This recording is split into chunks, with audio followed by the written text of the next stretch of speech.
Channel math king maker concept पे focus class 12th का chapter 10 vector algebra आज हम पढ़ने वाले हैं। देखिए टॉपिक जो है थोड़ा सा 12th क्लास के लिए थोड़ा सा नया टॉपिक है, बट 11th क्लास में हमने 3D ज्योमेट्री पढ़ी है। ठीक है, सो 3D ज्योमेट्री चैप्टर से ये थोड़ा सा कनेक्टेड है, क्योंकि यहाँ पे जो वेक्टर पढ़ेंगे हम वो 3 डायमेंशनल पढ़ेंगे।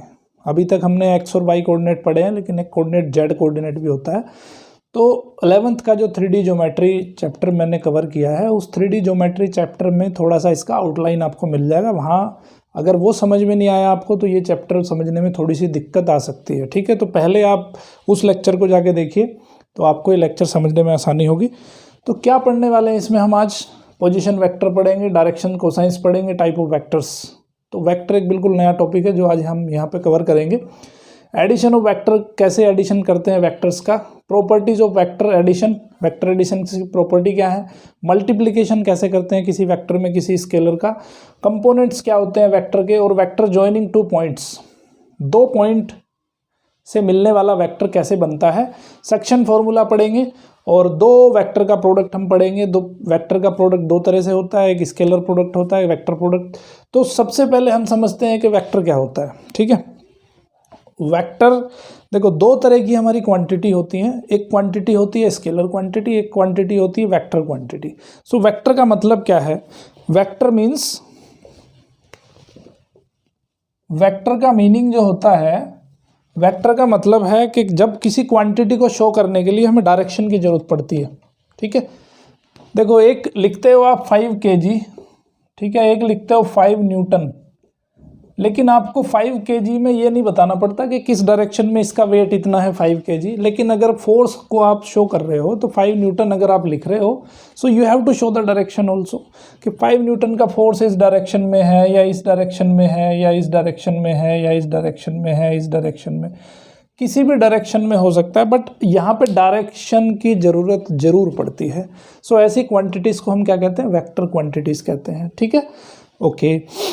तो जहाँ पे डायरेक्शन और मैग्नीट्यूड दोनों की जरूरत पड़ती है, ये हो गया इसका मैग्नीट्यूड 5 न्यूटन, और इसकी डायरेक्शन भी हमें बतानी पड़ेगी। तो कुछ क्वांटिटीज़ हैं, फिजिक्स में भी इसका चैप्टर है।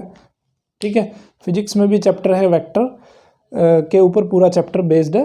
तो वहाँ पे भी आपको अच्छे से समझाया गया है कि क्या वेक्टर क्वांटिटी होती है, क्या स्केलर क्वांटिटी होती है। तो यहाँ मैं इतना डीपली नहीं जाना चाहूँगा। ठीक है, सिर्फ यहाँ हम वेक्टर के बारे में जानेंगे। ओके, तो वेक्टर क्या होता है उसको पहले समझ लेते हैं। तो सबसे पहले हम देखो पोजीशन वेक्टर पढ़ लेते हैं। पोजीशन वेक्टर क्या होता है? ठीक है, मान लेते हैं कि कोई कोऑर्डिनेट है, ये एक्स वाई और जेड एक्सिस हैं आपके, ये एक्स है, ये वाई है, ये जेड है। ठीक है, अब यहाँ से कंफ्यूज मत होना, कोई यहाँ पे जेड बना देता है, कोई यहाँ पे एक्स बना देता है, कोई यहाँ पे वाई बना देता है। They are mutually perpendicular to each other. ठीक है, तो उससे कोई फर्क नहीं पड़ता कि एक्स यहाँ बना दो या वाई यहाँ बना दो या जेड यहाँ बना दो, एक्स यहाँ बना दो वाई, इससे कोई फर्क नहीं पड़ता है। ठीक है, तो इसमें कंफ्यूज होने की वो नहीं है ज़रूरत। सिर्फ हमें ध्यान रखना है कि जो एक्सिस जहाँ पे बना दिया वो सफिशिएंट है अपने आप में।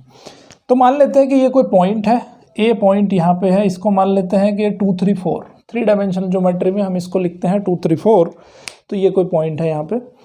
अब इसका पोजीशन वेक्टर देखो, वेक्टर का मतलब है कि किसी पर्टिकुलर पॉइंट के रेस्पेक्ट में उसकी क्या वैल्यू है, क्या कोऑर्डिनेट है। जैसे ये कोऑर्डिनेट आपने लिखा 2 3 4, तो 2 3 4 कोऑर्डिनेट आपने किसके रेस्पेक्ट में लिखा?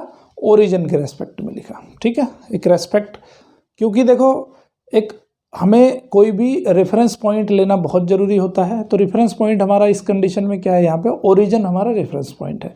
सो ओरिजिन को हमेशा रेफरेंस पॉइंट लेके चलते हैं 3D ज्योमेट्री में, और वेक्टर में भी हम ओरिजिन को हमेशा रेफरेंस पॉइंट लेके चलते हैं। ठीक है, तो ये जो वेक्टर हम लेंगे, तो इसको कहाँ से कनेक्ट करेंगे? इस पॉइंट को सिर्फ हमें ओरिजिन से कनेक्ट करना है। तो ओरिजिन से अगर इसको कनेक्ट करेंगे तो ये O है यहाँ पे। तो वेक्टर का नोटेशन देख लो, नोटेशन कैसे है। अगर ये OA एक वेक्टर है तो OA को डायरेक्शन भी देनी पड़ेगी, डायरेक्शन ये भी हो सकती है, डायरेक्शन ये भी हो सकती है। तो अगर हमें लिखना है OA वेक्टर तो ऐसे लिखेंगे। तो OA वेक्टर का मतलब है कि ये O से A की तरफ जा रहा है, और अगर हम लिखते हैं AO वेक्टर तो इसका मतलब है कि ये ए से ओ की तरफ आ रहा है, ओ से इसकी डायरेक्शन जो है इधर को हो जाएगी। समझ आई बात? तो इसको कहते हैं पोजीशन वेक्टर। कोई भी पॉइंट को अगर हम ओरिजिन के रेस्पेक्ट में वेक्टर फॉर्म में लिख देते हैं, सो दैट डिस्टेंस और दैट दिस क्वांटिटी, ठीक है, so that is called as vector. O A को क्या कहेंगे यहाँ पे? पोजीशन वेक्टर कहेंगे, because it is with the reference of origin. Origin के रेफरेंस में अगर किसी भी वेक्टर को लेते हैं तो वो वेक्टर हो जाता है उस पॉइंट का पोजीशन वेक्टर। समझ में आई बात? So this is about position vector. Okay, अब इस पोजीशन वेक्टर की लेंथ कितनी होगी, लेंथ भी चेक कर लेते हैं। तो सबसे पहले हमें ये समझना है कि इस वेक्टर को आखिर लिखना कैसे होता है। तो ओके, तो इसका पोजीशन वेक्टर का मतलब क्या है? अगर इसकी लेंथ हमें निकालनी हो, ओ ए वेक्टर की अगर हमें लेंथ निकालनी हो, देखो ये मैग्नीट्यूड लिख देते हैं, इसको वेक्टर ऐसे लिखते हैं एरो लगा के, और अगर इसको हम मैग्नीट्यूड, इसका मतलब है मैग्नीट्यूड, सो ये मैग्नीट्यूड बराबर होता है 2 square plus 3 square plus 4 square. यह कहने की बात है कि x square plus Y square plus Z square. तो जो पॉइंट आपने लिया है उस पॉइंट, हाँ देखो डिस्टेंस फॉर्मूला से भी इसको फाइंड कर सकते हो। 3D ज्योमेट्री में पढ़ा है ना डिस्टेंस फॉर्मूला, तो इसके ओ के कोऑर्डिनेट क्या होते हैं? 0 0 0 होते हैं। तो यहाँ से ओ ए क्या हो जाएगा? ओ ए हो जाएगा आपका 2 माइनस 0 स्क्वायर, यानी कि 2 minus 0 square, 3 minus 0 square, 4 minus 0 square. ठीक है, अब क्योंकि हमेशा हम ओरिजिन के रेस्पेक्ट में लेंगे, तो ओरिजिन के रेस्पेक्ट में लेंगे तो यहाँ पे ये 0 लिखने की जरूरत नहीं है, 2 स्क्वायर, 3 स्क्वायर, 4 स्क्वायर। ठीक है, ऑलवेज इसी तरह से उसको कंसिडर करना है। तो किसी भी, समझ में आया ना पोजीशन वेक्टर? तो पोजीशन वेक्टर हमेशा ओरिजिन के रेफरेंस में ही लिया जाता है। ओके, अब पढ़ेंगे इसकी डायरेक्शन कोसाइंस। डायरेक्शन कोसाइंस देखो बहुत सारे बच्चे इसको रट लेते हैं, तो रटने की चीज़ नहीं है, हम सिर्फ कंसेप्ट पे हमेशा आपको लेके चलते हैं। ठीक है, तो डायरेक्शन कोसाइंस के बारे में पढ़ेंगे। डायरेक्शन कोसाइंस क्या होती है? बहुत सिंपल कंसेप्ट में आपको बताऊंगा मैं। ये अगर हमारा एक्स एक्सिस है, ये वाई एक्सिस है और ये जेड एक्सिस है, तो डायरेक्शन कोसाइंस का मतलब क्या होता है वो समझ लो। मान लेते हैं कि ये हमारा कोई वेक्टर है ओ ए, ये ओ ए कोई हमारा वेक्टर है। ठीक है, तो वेक्टर कंसिडर क्या कर रहे हैं हम? ओ ए वेक्टर कंसिडर कर रहे हैं। तो अगर इस ए के कोऑर्डिनेट एक्स वाई जेड हैं, तो इसका मतलब क्या है? इसका मतलब समझो, इस ओ ए का अगर मैग्नीट्यूड, ओ ए का मैग्नीट्यूड जो है वेक्टर का वो आर है, समझ लेते हैं, मान लेते हैं हम कि ये जो डिस्टेंस आई हमारी वो आर आई, इसका मैग्नीट्यूड आर है।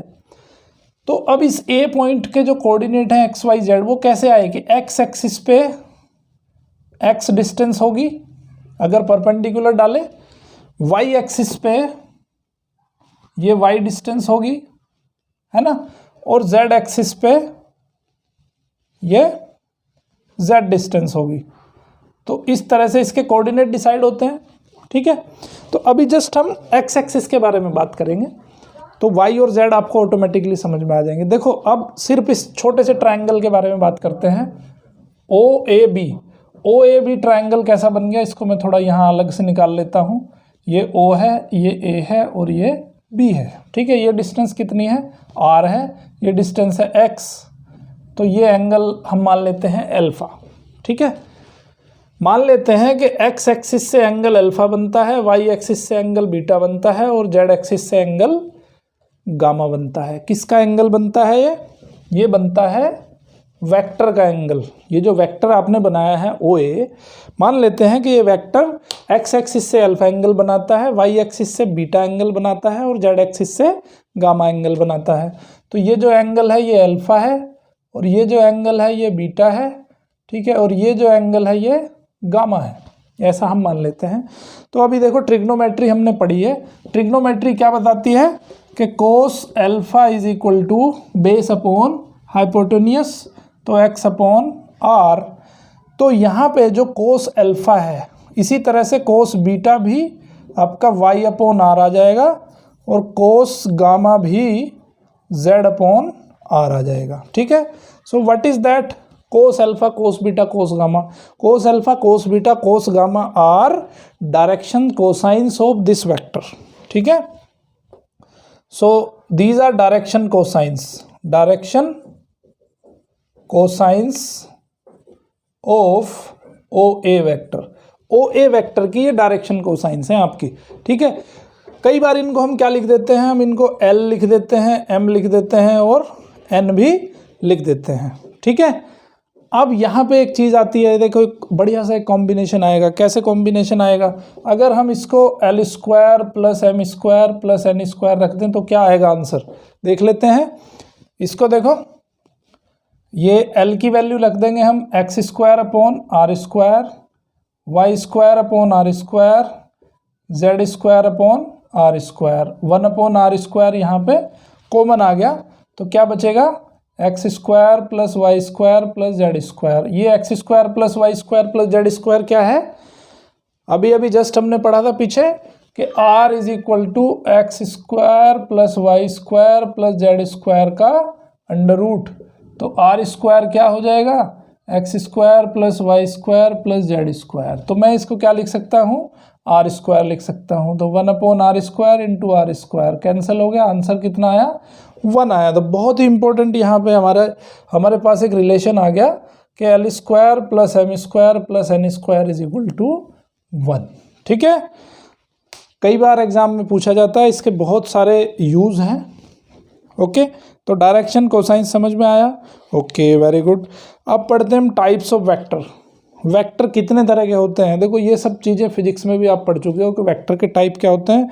जीरो वेक्टर जिसका मैग्नीट्यूड जीरो होता है वेक्टर में, उसको जीरो वेक्टर कहते हैं। यूनिट वेक्टर जिसका मैग्नीट्यूड 1 होता है, उसको यूनिट वेक्टर कहते हैं। को इनिशियल वेक्टर, ऐसे दो वेक्टर जो सेम सिंगल पॉइंट से ही शुरू होते हैं, उनको कहते हैं को इनिशियल वेक्टर्स, ठीक है। उसके बाद है आपका कोलिनियर वेक्टर। कोलिनियर मतलब क्या होता है, जो सेम लाइन में लाई करते हैं, उनको कहते हैं कोलिनियर वेक्टर्स। उसके बाद है आपका इक्वल वेक्टर। इक्वल वेक्टर जिनका मैग्नीट्यूड इक्वल होता है, डायरेक्शन भी इक्वल होती है, ऐसे वेक्टर को इक्वल वेक्टर कहते हैं। क्योंकि यहाँ पे not only magnitude, we are considering about direction also. So direction and magnitude दोनों इक्वल होने चाहिए, तब उसको हम इक्वल वेक्टर कहते हैं। जैसे देखो, मान लो एक ये वेक्टर है और एक ये वेक्टर है, दोनों की डायरेक्शन डिफरेंट है, बट देखने में दोनों एक जैसे लग रहे हैं, बट ये इक्वल वेक्टर नहीं होंगे, ठीक है। तो इक्वल वेक्टर होने के लिए उनकी डायरेक्शन भी सेम होनी चाहिए, मैग्नीट्यूड भी सेम होना चाहिए, तो उनको कहते हैं हम equal vector. Negative of A vector, negative of A vector मतलब वेक्टर का मैग्नीट्यूड तो सेम हो, बट उसकी डायरेक्शन उसके बिल्कुल डिफरेंट हो, बिल्कुल अपोजिट होनी चाहिए, 180 डिग्री आउट ऑफ फेज होनी चाहिए ये, ठीक है। तो एक वेक्टर ऐसे है, दूसरा वेक्टर ऐसे है, तो इनकी जो दोनों के बीच का एंगल है, वो एंगल कितना है, 180 डिग्री है। तो 180 डिग्री आउट ऑफ फेज हैं दोनों, तो ऐसे वेक्टर को कहते हैं negative of A vector, okay. अभी देखो कुछ एग्जांपल्स के थ्रू हम वेक्टर्स को और अच्छे से समझने की कोशिश करते हैं। जो चीज़ें आपने यहाँ तक मैंने आपको बताई हैं, उनको थोड़ा और समझ लेते हैं। Represent graphically A displacement of 40 kilometre 30 degree west of south. अभी देखो, एक वेक्टर हमें डिस्प्लेसमेंट को हमें ग्राफिकली रिप्रेजेंट करना है इन वेक्टर फॉर्म। तो क्या दिया है उसने कि वेक्टर है 40 किलोमीटर, उसका मैग्नीट्यूड है, और 30 degree west of south, 30 degree west of south. तो देखो, सबसे पहले हमें डायरेक्शन बनानी है। डायरेक्शन क्या बनानी है हमें, ये हो जाएगा ईस्ट, ये हो जाएगा वेस्ट, ये हो जाएगा नॉर्थ और ये हो जाएगा साउथ। तो वेक्टर किधर बनाना है हमें, वेक्टर है 30 degree west of south. South से 30 डिग्री वेस्ट की तरफ चलेंगे तो ये वेक्टर आएगा यहाँ पे, ठीक है, इस तरह से। तो ये आ गया आपका 30 डिग्री। पहली चीज़ हमने यहाँ पे 30 डिग्री डाल दी। दूसरा, इसका मैग्नीट्यूड कितना है, मैग्नीट्यूड है 40 किलोमीटर। तो ये जो डिस्टेंस है आपकी, ये डिस्टेंस है कितनी, 40 किलोमीटर। तो इस वेक्टर को हम यहाँ पे इस तरह से डिनोट करेंगे, ठीक है। सो ये अगर आपका P पॉइंट है, तो O से लेके P तक की अगर डिस्टेंस 40 है, तो ये वेक्टर OP वेक्टर यहाँ पे होगा आपका रिक्वायर्ड वेक्टर। 30 डिग्री एंगल पे बना देंगे उसको।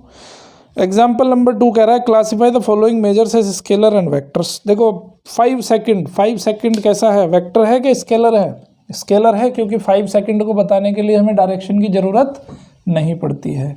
ठीक है। 1000 centimetre cube, 1000 centimetre cube is a volume, volume is a scalar quantity. ठीक है। 10 Newton, Newton is a force, force is A vector quantity.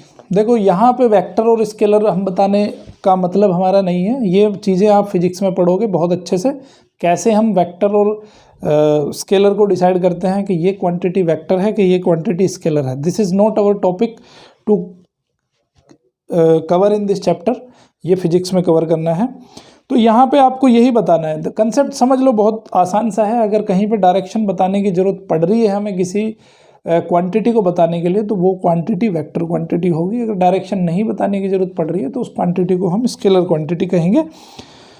अब एग्जाम्पल नंबर 3 में कह रहा है फिगर 10.5 है, which of the vectors are collinear. तो यहाँ पे एक फिगर हम बना लेते हैं, इस तरह से उसने कुछ फिगर बनाई है।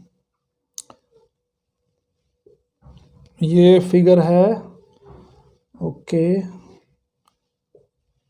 अब उसने दिया है कि ये वेक्टर है हमारा बी वेक्टर, ये वेक्टर है ए वेक्टर, ये वेक्टर है सी वेक्टर, ये वेक्टर है डी वेक्टर। ठीक है। तो अब ये कह रहा है कि कौन कौन से वेक्टर कोलिनियर वेक्टर हैं। कोलिनियर का मतलब क्या होता है, जो सेम लाइन पे लाई कर रहे हो। तो सी वेक्टर और डी वेक्टर दोनों एक ही लाइन पे लाई कर रहे हैं, तो ये वेक्टर कैसे कहलाए जाएंगे, इनको वेक्टर को कहेंगे हम collinear vector. Equal vector, equal vector अब देखो उसने दिया होगा, इक्वल वेक्टर देखो, हाँ ये सी और ए दोनों की लेंथ बराबर है और दोनों की डायरेक्शन भी एक ही डायरेक्शन है, सो इनको कहेंगे हम इक्वल वेक्टर। को इनिशियल वेक्टर, को इनिशियल मतलब जो दोनों एक ही जगह से शुरू हो रहे हों। तो ऐसे वेक्टर कौन कौन से हैं, देखो ये इस पॉइंट से ये डी वेक्टर भी शुरू हो रहा है, सी वेक्टर भी शुरू हो रहा है और बी वेक्टर भी शुरू हो रहा है, तो इनको कहेंगे हम को इनिशियल वेक्टर्स। किसको, बी डी और सी को, ये तीनों हो जाएंगे आपके को इनिशियल वेक्टर। अब एक्सरसाइज नंबर 10.1 इन्हीं सिंपल कंसेप्ट पे बेस्ड है, तो वो इजीली कर सकते हो आप। नहीं अगर हो रहा है, कोई डाउट आ रहे हैं तो कमेंट बॉक्स में ज़रूर कमेंट करें, आपको इसका आंसर दिया जाएगा। अब पढ़ते हैं एडिशन ऑफ वेक्टर्स। ये भी आप फिजिक्स में पढ़ चुके हो। ट्राइंगल लॉ ऑफ वेक्टर आपने पढ़ा होगा, ठीक है। नहीं भी पढ़ा है तो थोड़ा सा यहाँ पे मैं कवर कर देता हूँ। ट्राइंगल लॉ ऑफ वेक्टर क्या होता है, किसी दो वेक्टर को कैसे ऐड करते हैं, ऐड करने का तरीका। मान लेते हैं कि ये ए वेक्टर है और ये आपका बी वेक्टर है, दोनों को ऐड कैसे करना है, पहले हम ए वेक्टर को ड्रॉ करेंगे। डायरेक्शन का यहाँ पे स्पेशल ध्यान रखना है कि ए वेक्टर अगर इस डायरेक्शन में है तो ए वेक्टर हमने ड्रॉ कर लिया। अब देखो इसको बोलते हैं टेल, वेक्टर का टेल होता है ये, और ये होता है वेक्टर का हेड, ठीक है। हिंदी में इसको सिर कहेंगे, इसको पूंछ कहेंगे। तो यहाँ पे जो इसका हेड होता है, हम दूसरे वेक्टर को जो शुरू करना है वो टेल से शुरू करेंगे और उसका हेड ऊपर लेके जाएंगे। तो इसके हेड से दूसरे वेक्टर का टेल ले शुरू करना है और उसको हेड तक लेके जाएंगे। बट हमें ध्यान रखना है कि डायरेक्शन हमारी जो यहाँ पे दी है बिल्कुल सेम टू सेम डायरेक्शन होनी चाहिए। अगर ये यहाँ पे हॉरिजॉन्टल से 30 डिग्री का एंगल बना रहा है तो यहाँ भी हमें हॉरिजॉन्टल से 30 डिग्री का एंगल बनाते हुए बी को बनाना है, 30 डिग्री का एंगल। अब ये हो जाएगा वेक्टर बी। अब जो आपने इनिशियल वेक्टर था उसका इनिशियल पोजीशन जो उसका टेल था उसके हेड से मिलाओ तो ये बनेगा भाई ए प्लस बी वेक्टर। तो ये वेक्टर कौन सा होगा, ए प्लस बी वेक्टर, तो इसको कहेंगे रिजल्टेंट वेक्टर।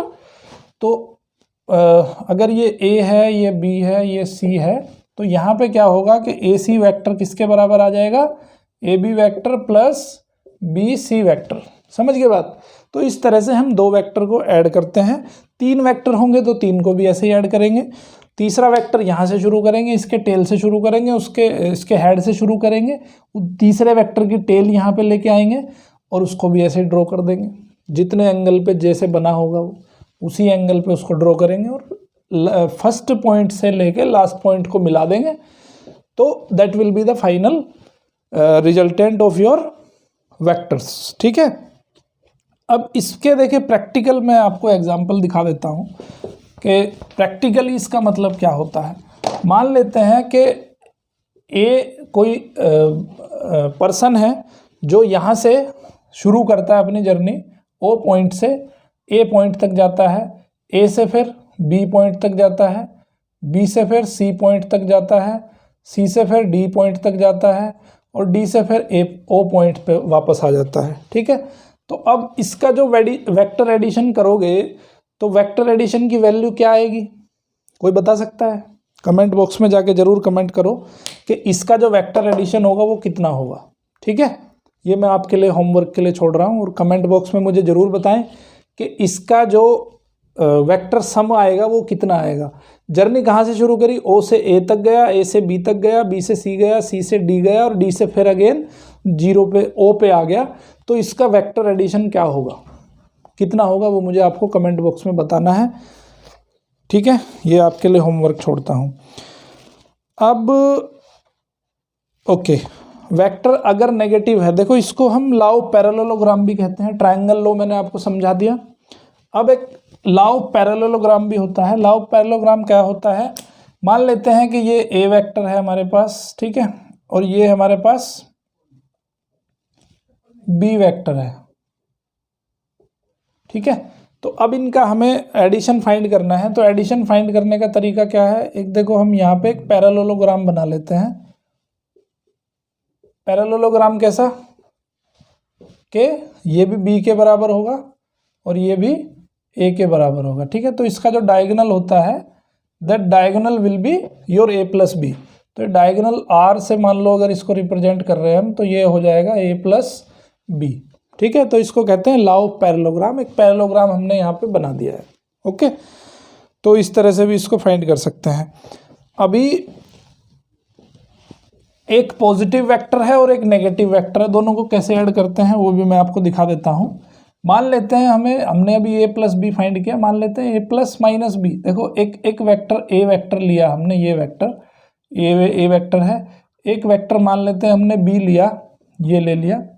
ठीक है, तो इसका नेगेटिव वेक्टर कहाँ पे हो जाएगा, माइनस बी वेक्टर। बिल्कुल सेम टू सेम इतनी लेंथ का होगा, बट इसकी जो डायरेक्शन होगी वो 180 डिग्री अपोजिट होगी इससे। तो दोनों को ऐड करना है हमें फाइंड करना है A vector plus minus B vector. कोई इसको सब्सट्रैक्शन भी कह देता है कि वेक्टर सब्सट्रैक्ट होते हैं, नहीं, वेक्टर कभी भी सब्सट्रैक्ट नहीं होते हैं, वेक्टर हमेशा ऐड होते हैं। ठीक है, तो ए और माइनस बी को ऐड करना है। तो सिंपल तरीका है, पहले ए वेक्टर हमने बना लिया, फिर B vector minus B vector को बना लिया, तो ये हो जाएगा माइनस बी वेक्टर। दोनों को हमने ऐड कर देना है, ये ओ ए बी। तो यहाँ पे ओ बी वेक्टर जो होगा वो O A plus A B vector, दोनों वेक्टर इस तरह से ऐड हो जाएगा। ठीक है, so negative of vector can be added also. अब पढ़ेंगे property of vector addition. Vector addition की प्रॉपर्टी पढ़ेंगे। तो पहली प्रॉपर्टी जो है वो कॉम्यूटेटिव प्रॉपर्टी है। क्या ए प्लस बी को बी प्लस ए लिख सकते हैं? बिल्कुल लिख सकते हैं। तो वेक्टर जो है वो कॉम्यूटेटिव प्रॉपर्टी को फॉलो करता है। पहली प्रॉपर्टी हो गई कॉम्यूटेटिविटी। वेक्टर एडिशन की बात कर रहे हैं हम यहाँ, कॉम्यूटेटिविटी फॉलो हो रही है। ए प्लस बी को लिखो या बी प्लस ए लिखो, दोनों ही चीज़ें बराबर हैं। दूसरी प्रॉपर्टी हो गई एसोसिएटिविटी प्रॉपर्टी। एसोसिएटिविटी में क्या होता है भाई, तीन वेक्टर लिए जाते हैं यहाँ पे, तो A plus B plus C is equal to होगा ए प्लस बी और प्लस सी। इन प्रॉपर्टी को आप चेक करके देखो, ठीक है, अपनी बुक के ऊपर चेक करके देखो। पहले ए वेक्टर लो, बी वेक्टर लो, 3 सेंटीमीटर 4 सेंटीमीटर का कोई, ठीक है, दोनों को ऐड करके देखो और इनको भी ऐड करके देखो कि आंसर क्या आता है। ये मैं आपके लिए होमवर्क छोड़ रहा हूँ। तो आपको ये प्रॉपर्टी मुझे करके दिखानी है।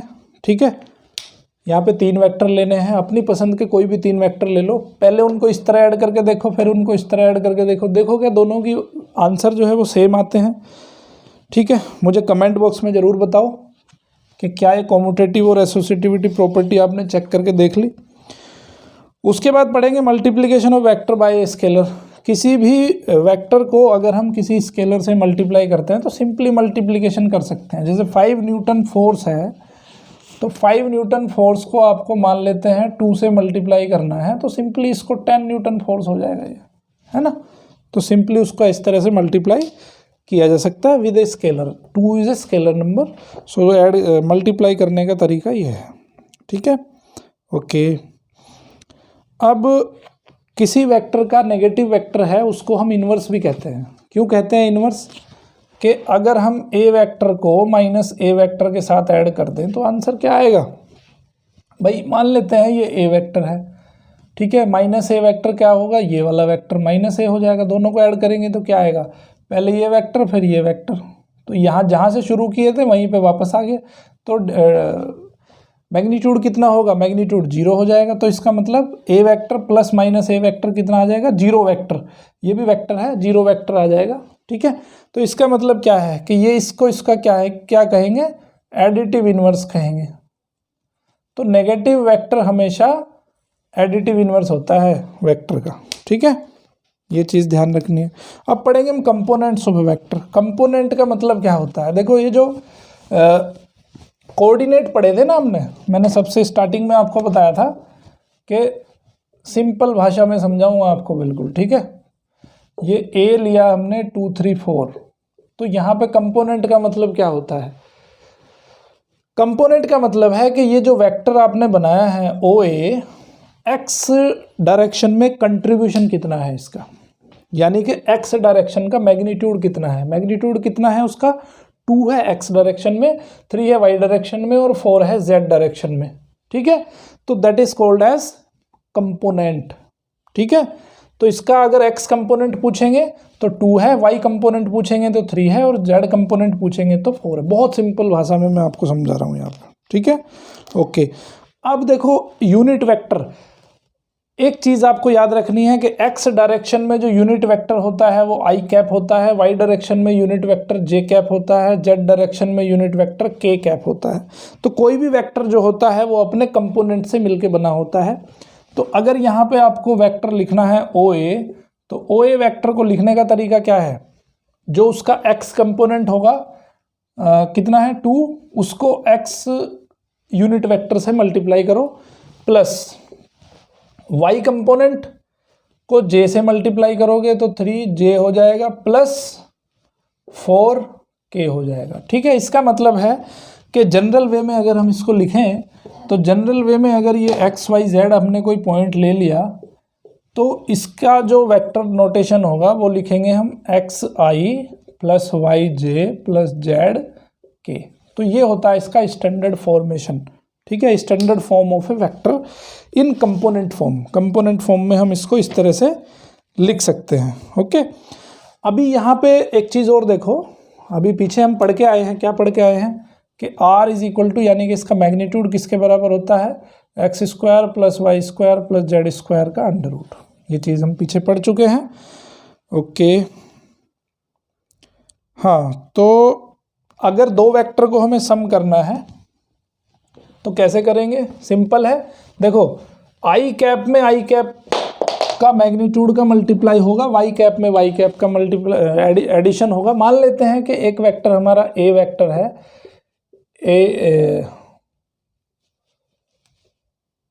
x1 i y1 j z1 k मान लेते हैं एक वेक्टर ये है।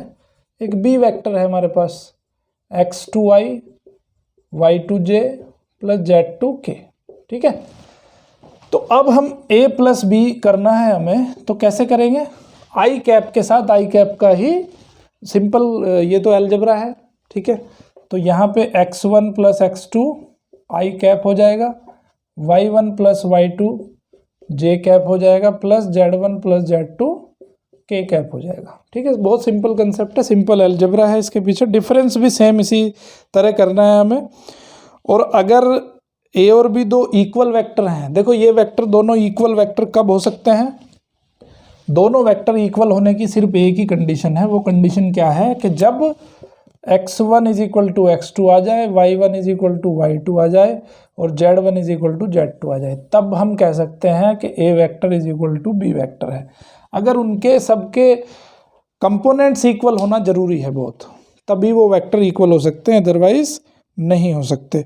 किसी स्केलर से मल्टीप्लाई करना हो इस वेक्टर के अंदर तो x1 में भी मल्टीप्लाई करना पड़ेगा, y1 में भी मल्टीप्लाई करना पड़ेगा और z1 में मल्टीप्लाई करना पड़ेगा, ठीक है। तीनों कंपोनेंट के अंदर उसकी मल्टीप्लाई हो जाती है, ओके। और हाँ देखो, दो वेक्टर कोलिनियर होंगे तो क्या होगा, दो वेक्टर कोलिनियर होंगे तो क्या होगा। देखो मान लेते हैं, देखो सिंपल कंसेप्ट समझो आप। मान लेते हैं कि ये कोई एक OA वेक्टर है और इसके पैरेलल में एक दूसरा वेक्टर ले लेता हूँ। क्या वेक्टर लिया मैंने, इसके पैरेलल कोई दूसरा वेक्टर लिया BC, ठीक है, BC एक वेक्टर ले लिया हमने जो कि इसके पैरेलल है।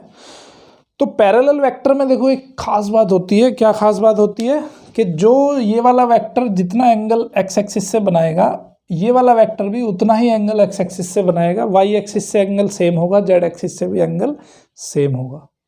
समझ में आई बात? ओके, बट इनका मैग्नीट्यूड डिफरेंट हो सकता है भाई, कंपोनेंट डिफरेंट हो सकता है, बट जो उनका यूनिट वेक्टर होगा वो यूनिट वेक्टर बिल्कुल सेम टू सेम रहने वाला है। ठीक है, तो इसका मतलब क्या है कि उनका जो कंपोनेंट होगा, कंपोनेंट डिफरेंट हो सकता है, बट तो इसका मतलब क्या है कि जो उनके कंपोनेंट का रेशो होगा वो रेशो सेम आएगा। तो यहाँ पे x2 upon x1 is equal to y2 upon y1 is equal to z2 upon z1 is equal to मान लेते हैं लैम्डा। तो ऐसे दो वेक्टर को कहेंगे हम कोलिनियर वेक्टर या पैरेलल वेक्टर।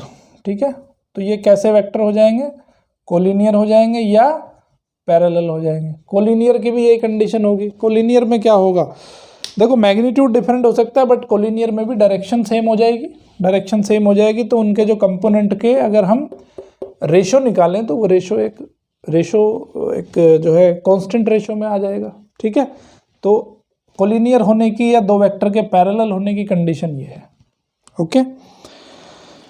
ओके, अभी हम एग्जाम्पल देख लेते हैं। एग्जाम्पल नंबर 4 में क्या कह रहा है, find the values of X Y Z so that vector, एक ए वेक्टर है आपका xi plus 2j plus zk, दूसरा वेक्टर दे दिया उसने 2i plus yj plus k। तो दोनों वेक्टर उसने दिया है कि इक्वल है। इक्वल वेक्टर का मैंने कंडीशन क्या बताया कि दोनों के कंपोनेंट जो है वो इक्वल होने चाहिए। इसका मतलब 2x के बराबर होना चाहिए, 2y के बराबर होना चाहिए, और यहाँ पे 1 लिख देंगे। ठीक है, तो x की वैल्यू 2 आ जाएगी, y की वैल्यू 2 आ जाएगी और z की वैल्यू 1 आ जाएगी। ठीक है, इस तरह से हमें करना है ये। तो ये आंसर आ गया आपका, क्योंकि देख लो इक्वल वेक्टर में हमें ये ध्यान रखना है कि दोनों के कंपोनेंट अलग अलग इक्वल होने चाहिए, x अलग, y अलग, z अलग। एग्जाम्पल नंबर 5 है कि let a is equal to b is equal to, देखो मैग्नीट्यूड इक्वल हो सकते हैं। कई बार ऐसा होता है कि मैग्नीट्यूड तो इक्वल है वेक्टर के, लेकिन वो वेक्टर को हम इक्वल वेक्टर नहीं कहते, खाली मैग्नीट्यूड के बेस पे इक्वल नहीं कह सकते उसको हम। एग्जाम्पल नंबर 5 देख लेते हैं।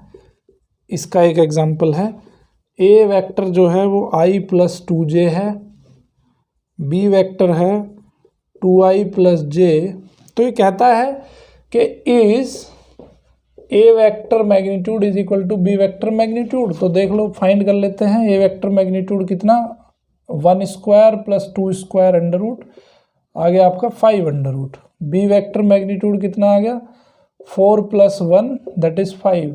तो दोनों इक्वल आ गए, ए का मैग्नीट्यूड और बी का मैग्नीट्यूड, दोनों के मैग्नीट्यूड इक्वल हैं। पर क्या ये इक्वल वेक्टर हैं, बिल्कुल नहीं है। आई का मैग्नीट्यूड यहाँ 1 है, यहाँ पे 2 है, यहाँ पे मैग्नीट्यूड जे का 2 है, यहाँ पे जे का मैग्नीट्यूड 1 है। So they can not be the equal vector. अब हमें यूनिट वेक्टर फाइंड करना है। यूनिट वेक्टर का मतलब क्या होता है, पहले वो समझ लो। यूनिट वेक्टर का मतलब है सिर्फ डायरेक्शन, उसका मैग्नीट्यूड कितना होता है, 1 होता है। भाई ये अगर कोई वेक्टर है आपका ए बी, क्या वेक्टर है ये, xi plus yj plus zk। ठीक है, ओके, ये वेक्टर है हमारा ए वेक्टर। तो ए वेक्टर, इसको हम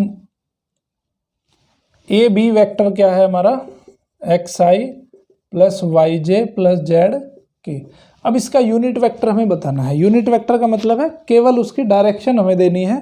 तो इस वेक्टर को अगर हम इस वेक्टर के मैग्नीट्यूड से डिवाइड कर दें, समझ लो बात को, बहुत सिंपल सी बात है भाई। इस वेक्टर को इसके मैग्नीट्यूड से डिवाइड कर दें तो मैग्नीट्यूड कितना हो जाएगा, 1 हो जाएगा। तो ऐसे वेक्टर को कहते हैं इसका यूनिट वेक्टर।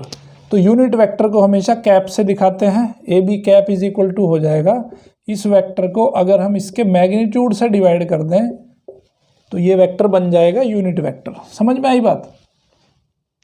कोई भी कंसेप्ट को यहाँ पे रटना नहीं है, कंसेप्ट को सिर्फ समझना है। तो इस तरह से निकालते हैं हम किसी भी वेक्टर का यूनिट वेक्टर। ठीक है, ओके। तो अभी ये एग्जाम्पल नंबर 6 दिया है इसने पूछा यूनिट वेक्टर निकालो। एक वेक्टर दिया है, उसका यूनिट वेक्टर, बहुत सिंपल कंसेप्ट, आराम से निकाल सकते हो। तो ये मैं होमवर्क छोड़ रहा हूँ आपके लिए। फिर है example number 7, find a vector in the direction of a vector that has magnitude 7 units. Okay, अब देखो यूनिट वेक्टर का काम क्या है भाई। अगर हमें इस डायरेक्शन में यूनिट वेक्टर का पता होता, तो अगर हमसे कोई पूछता कि भाई इस डायरेक्शन में 10 यूनिट का एक वेक्टर है, तो उस वेक्टर का नाम बताओ, उस वेक्टर को फाइंड करो। तो कैसे फाइंड करेंगे भाई? इसका यूनिट वेक्टर निकाल लो और उसको 10 से मल्टीप्लाई कर दो, तो आपके पास उसका वेक्टर आ जाएगा, है ना। कैसे? देखो, अब क्वेश्चन दिया है उसने कि एक वेक्टर दिया है i-2j। ये जो वेक्टर दिया है वो दिया है i-2j। ओके, अब इसका हमें वेक्टर निकालना है इसकी डायरेक्शन में जिसमें उसका यूनिट है 7 यूनिट, उसका मैग्नीट्यूड है। तो सबसे पहले हम ए बी का मैग्नीट्यूड फाइंड करेंगे, 1 + 4, तो ये हो जाएगा 5 √। अब इसका यूनिट वेक्टर फाइंड कर लो। यूनिट वेक्टर कैसे निकालते हैं? वेक्टर अपॉन उसका मैग्नीट्यूड। तो ये आ जाएगा i-2j अपॉन 5। तो ये आ गया आपका यूनिट वेक्टर। यूनिट वेक्टर मतलब इस डायरेक्शन में यूनिट वेक्टर हो गया। सो द रिक्वायर्ड वेक्टर क्या आ जाएगा? इसको हम मल्टीप्लाई कर देंगे 7 से, क्योंकि ऐसा वेक्टर हमें बताना है जिसका मैग्नीट्यूड 7 हो। ठीक है, तो अब इसको चाहो तो आप इसको सेपरेट करके भी लिख सकते हो, 7/√5 i-14/√5j। चाहो तो इसको रेशनलाइज भी कर लो, मतलब √5 को ऊपर नीचे मल्टीप्लाई कर लो। बहुत सारे तरीके हैं, इसको आगे भी सोल्व कर सकते हो आप। ओके, एग्जाम्पल नंबर 8 है, find the unit vector in the direction of the sum of the vector. देखो, दो वेक्टर का सम करना है पहले और उसके बाद उसका यूनिट वेक्टर निकालना है। बस इतना काम करना है, आराम से कर सकते हो। Example number 9, right the direction ratios. Direction ratios मैंने आपको बताए, किसी वेक्टर के अगर हमें डायरेक्शन रेशोज लिखने हो तो कैसे लिखते हैं। देखो, डायरेक्शन रेशो मैंने आपको क्या बताया था? कोस alpha, cos beta, cos gamma, x/r, y/r, z/r। ठीक है, तो ये हमारे पास पहले r निकाल लो। वेक्टर दे दिया उसने i + j-2k, तो r निकाल लो। r मतलब इसका मैग्नीट्यूड, सो 1 + 1 + 4, तो ये आ गया 6 √। तो l निकाल लो, m निकाल लो, n निकाल लो। ठीक है, तो l क्या हो जाएगा? इसका मैग्नीट्यूड 1 है, 1/6 1/6 माइनस 2/6। तो डायरेक्शन कोसाइन नेगेटिव भी हो सकते हैं। ठीक है, because it is in cosine of direction. Okay, अब पढ़ेंगे वेक्टर ज्वाइनिंग 2 पॉइंट्स। देखो, वेक्टर ज्वाइनिंग 2 पॉइंट्स पढ़ने से पहले डिस्टेंस बिटवीन 2 पॉइंट्स पढ़ चुके हैं सब क्लास 11th के अंदर। ठीक है, सो अगर ये हमारे पास एक पॉइंट A है, एक पॉइंट हमने B निकाला, तो अब इस A के कोऑर्डिनेट अगर x1, y1, z1 है, B के कोऑर्डिनेट अगर x2, y2, z2 है। ठीक है, तो इसका कैसे हम मैग्नीट्यूड कैसे निकालेंगे? मैग्नीट्यूड का मतलब है दो डिस्टेंस फॉर्मूला। डिस्टेंस फॉर्मूला क्या कहता है? AB का मैग्नीट्यूड क्या हो जाएगा? डिस्टेंस फार्मूला से x1 - x2 का होल स्क्वायर, y1 - y2 का होल स्क्वायर, z1 - z2 का होल स्क्वायर का √। तो ये आ गया इसका मैग्नीट्यूड, है ना। अब वेक्टर कैसे निकालेंगे? वेक्टर का मतलब क्या होता है कि ये इसका पोजीशन क्या है। तो मान लेते हैं कि ये हमारा एक्स वाई और जेड एक्सिस हमने बनाया, ठीक है। अब देखो एक्स एक्सिस पे डिस्टेंस कितनी हो जाएगी इसकी, अगर मैं इसको यहाँ पे थोड़ा सा प्लॉट करूँ तो ये डिस्टेंस हो जाएगी आपकी x2, है ना, ओरिजिन से, और ये डिस्टेंस हो जाएगी आपकी x1, ठीक है। तो हमें लेना क्या है, इफेक्टिव डिस्टेंस क्या है आपकी, इफेक्टिव डिस्टेंस है ये क्या हो जाएगी, x2 माइनस x1। समझ में आई बात, ये हो जाएगी effective distance x2 minus x1, यानी कि x कोऑर्डिनेट पे ये इसका मैग्नीट्यूड आ जाएगा वेक्टर का। तो इस वेक्टर को कैसे लिखेंगे हम, सिमिलर कंसेप्ट जैसे x एक्सिस पे हमने लिखा है x2 माइनस x1, तो इसमें किसकी मल्टीप्लाई करेंगे, इसके यूनिट वेक्टर की मल्टीप्लाई करेंगे i की, प्लस सिमिलर कंसेप्ट से y2 माइनस y1, इसमें मल्टीप्लाई करेंगे इसके y डायरेक्शन के यूनिट वेक्टर की, और z2 माइनस z1, और यहाँ पे k की मल्टीप्लाई करेंगे, ठीक है। तो ये आ गया आपका वेक्टर ऑफ 2 पॉइंट्स। समझ में आई बात। तो अगर हमें ए बी वेक्टर को लिखना है, देखो अब इसको पोजीशन वेक्टर की फॉर्म में भी लिख सकते हो। कैसे, ए बी वेक्टर को मैं ऐसे भी लिख सकता हूँ कि ओ बी माइनस ओ ए। समझ आई बात, ए बी वेक्टर को मैं लिख सकता हूँ O B minus O A, okay. या इसको ऐसे भी लिख दो, A B vector plus O A vector is equal to O B vector, ठीक है, ऐसे भी लिखा जा सकता है। तो जैसे आपको अच्छा लगे वैसे लिख सकते हो, बट ये मैंने आपको यहाँ पे किसी वेक्टर का कंसेप्ट क्या होता है, 2 पॉइंट से अगर वो पास हो रहा है, 2 पॉइंट अगर हैं उस वेक्टर के, 2 एंड पॉइंट अगर आपके पास हैं, तो उसको वेक्टर फॉर्म में कैसे लिखना है, ओके। सो उसके बाद में पॉइंट है आपका, ओके, एग्जाम्पल नंबर 10 है, उसमें एक P दिया है, P के कोऑर्डिनेट 2 3 0, Q के coordinate -1 -2 -4, directed from P to Q। ये भी ध्यान रखना है आपको कि वो P से लेके Q की तरफ डायरेक्टेड है, तो आपको वेक्टर लिखना है PQ, ना कि QP। जो पॉइंट बाद में लिखा होता है उसका मतलब है कि P से लेके Q की तरफ उसका डायरेक्शन है। तो PQ क्या हो जाएगा, OQ माइनस OP, ठीक है, OQ माइनस OP। सिंपली आप निकाल सकते हो इस वेक्टर को इजीली। उसके बाद है भाई सेक्शन फॉर्मूला। सेक्शन फॉर्मूला क्या है, जैसे आपने कोऑर्डिनेट ज्योमेट्री के अंदर पढ़ा था, बिल्कुल सेम टू सेम कंसेप्ट है। मान लो एक ये वेक्टर है और एक दूसरा एक वेक्टर है, ठीक है, दोनों 2 वेक्टर हैं ये। तो ये वेक्टर इसको मान लेते हैं m/n के रेशो में डिवाइड कर रहा है, m/n के रेशो में डिवाइड कर रहा है। ये ए बी वेक्टर है और ये सी डी वेक्टर है। तो इसके जो पॉइंट कोऑर्डिनेट, ये जो पॉइंट आया, इसके पॉइंट क्या होंगे, सिंपल जो आपका फॉर्मूला आपने पढ़ा है, ठीक है, जो फॉर्मूला आपने उसमें पढ़ा है, क्या नाम, कोऑर्डिनेट ज्योमेट्री में, वो सिंपल फॉर्मूला है। तो अगर हमें इसको लिखना है, देखो मैं थोड़ा और इसको एलेबोरेट करके बता देता हूँ आपको।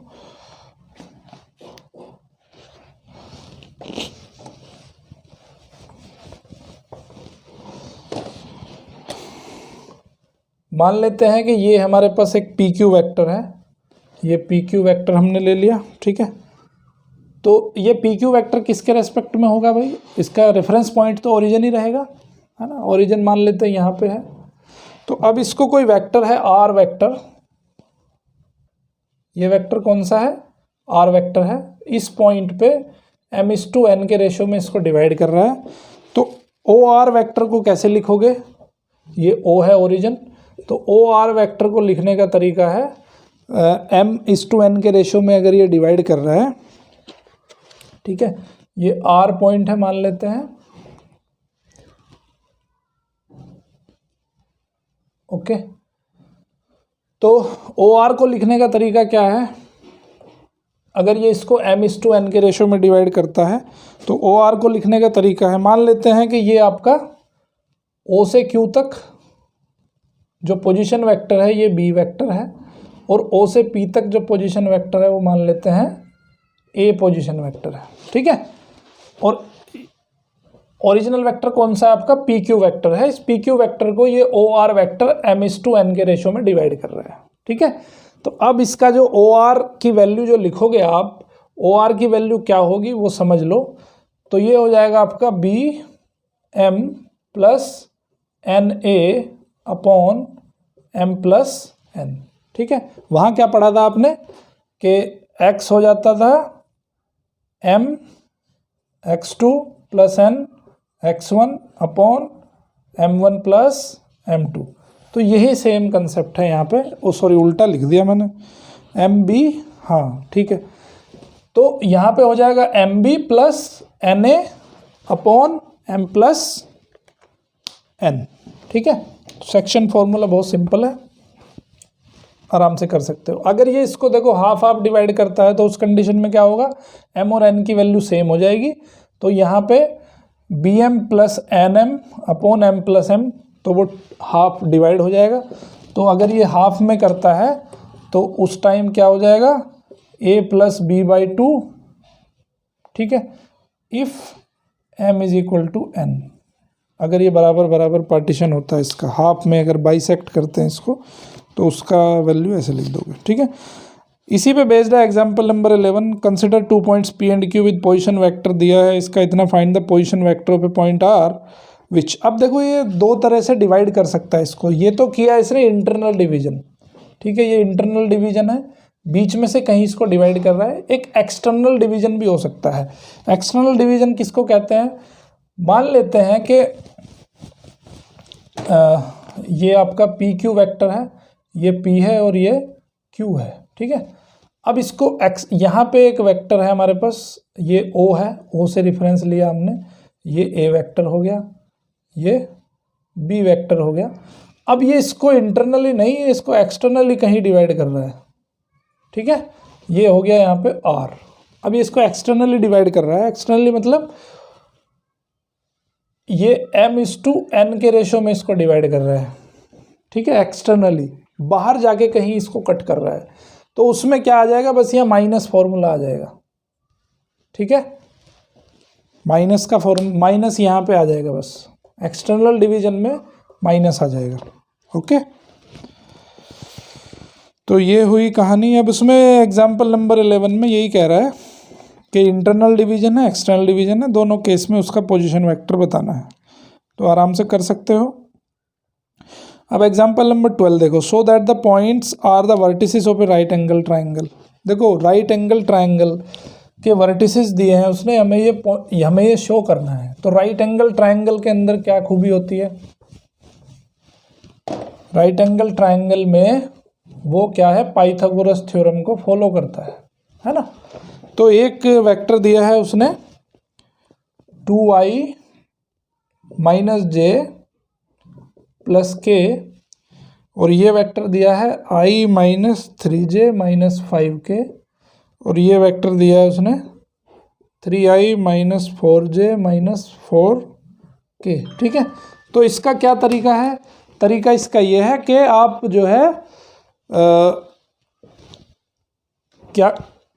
आप क्या करोगे कि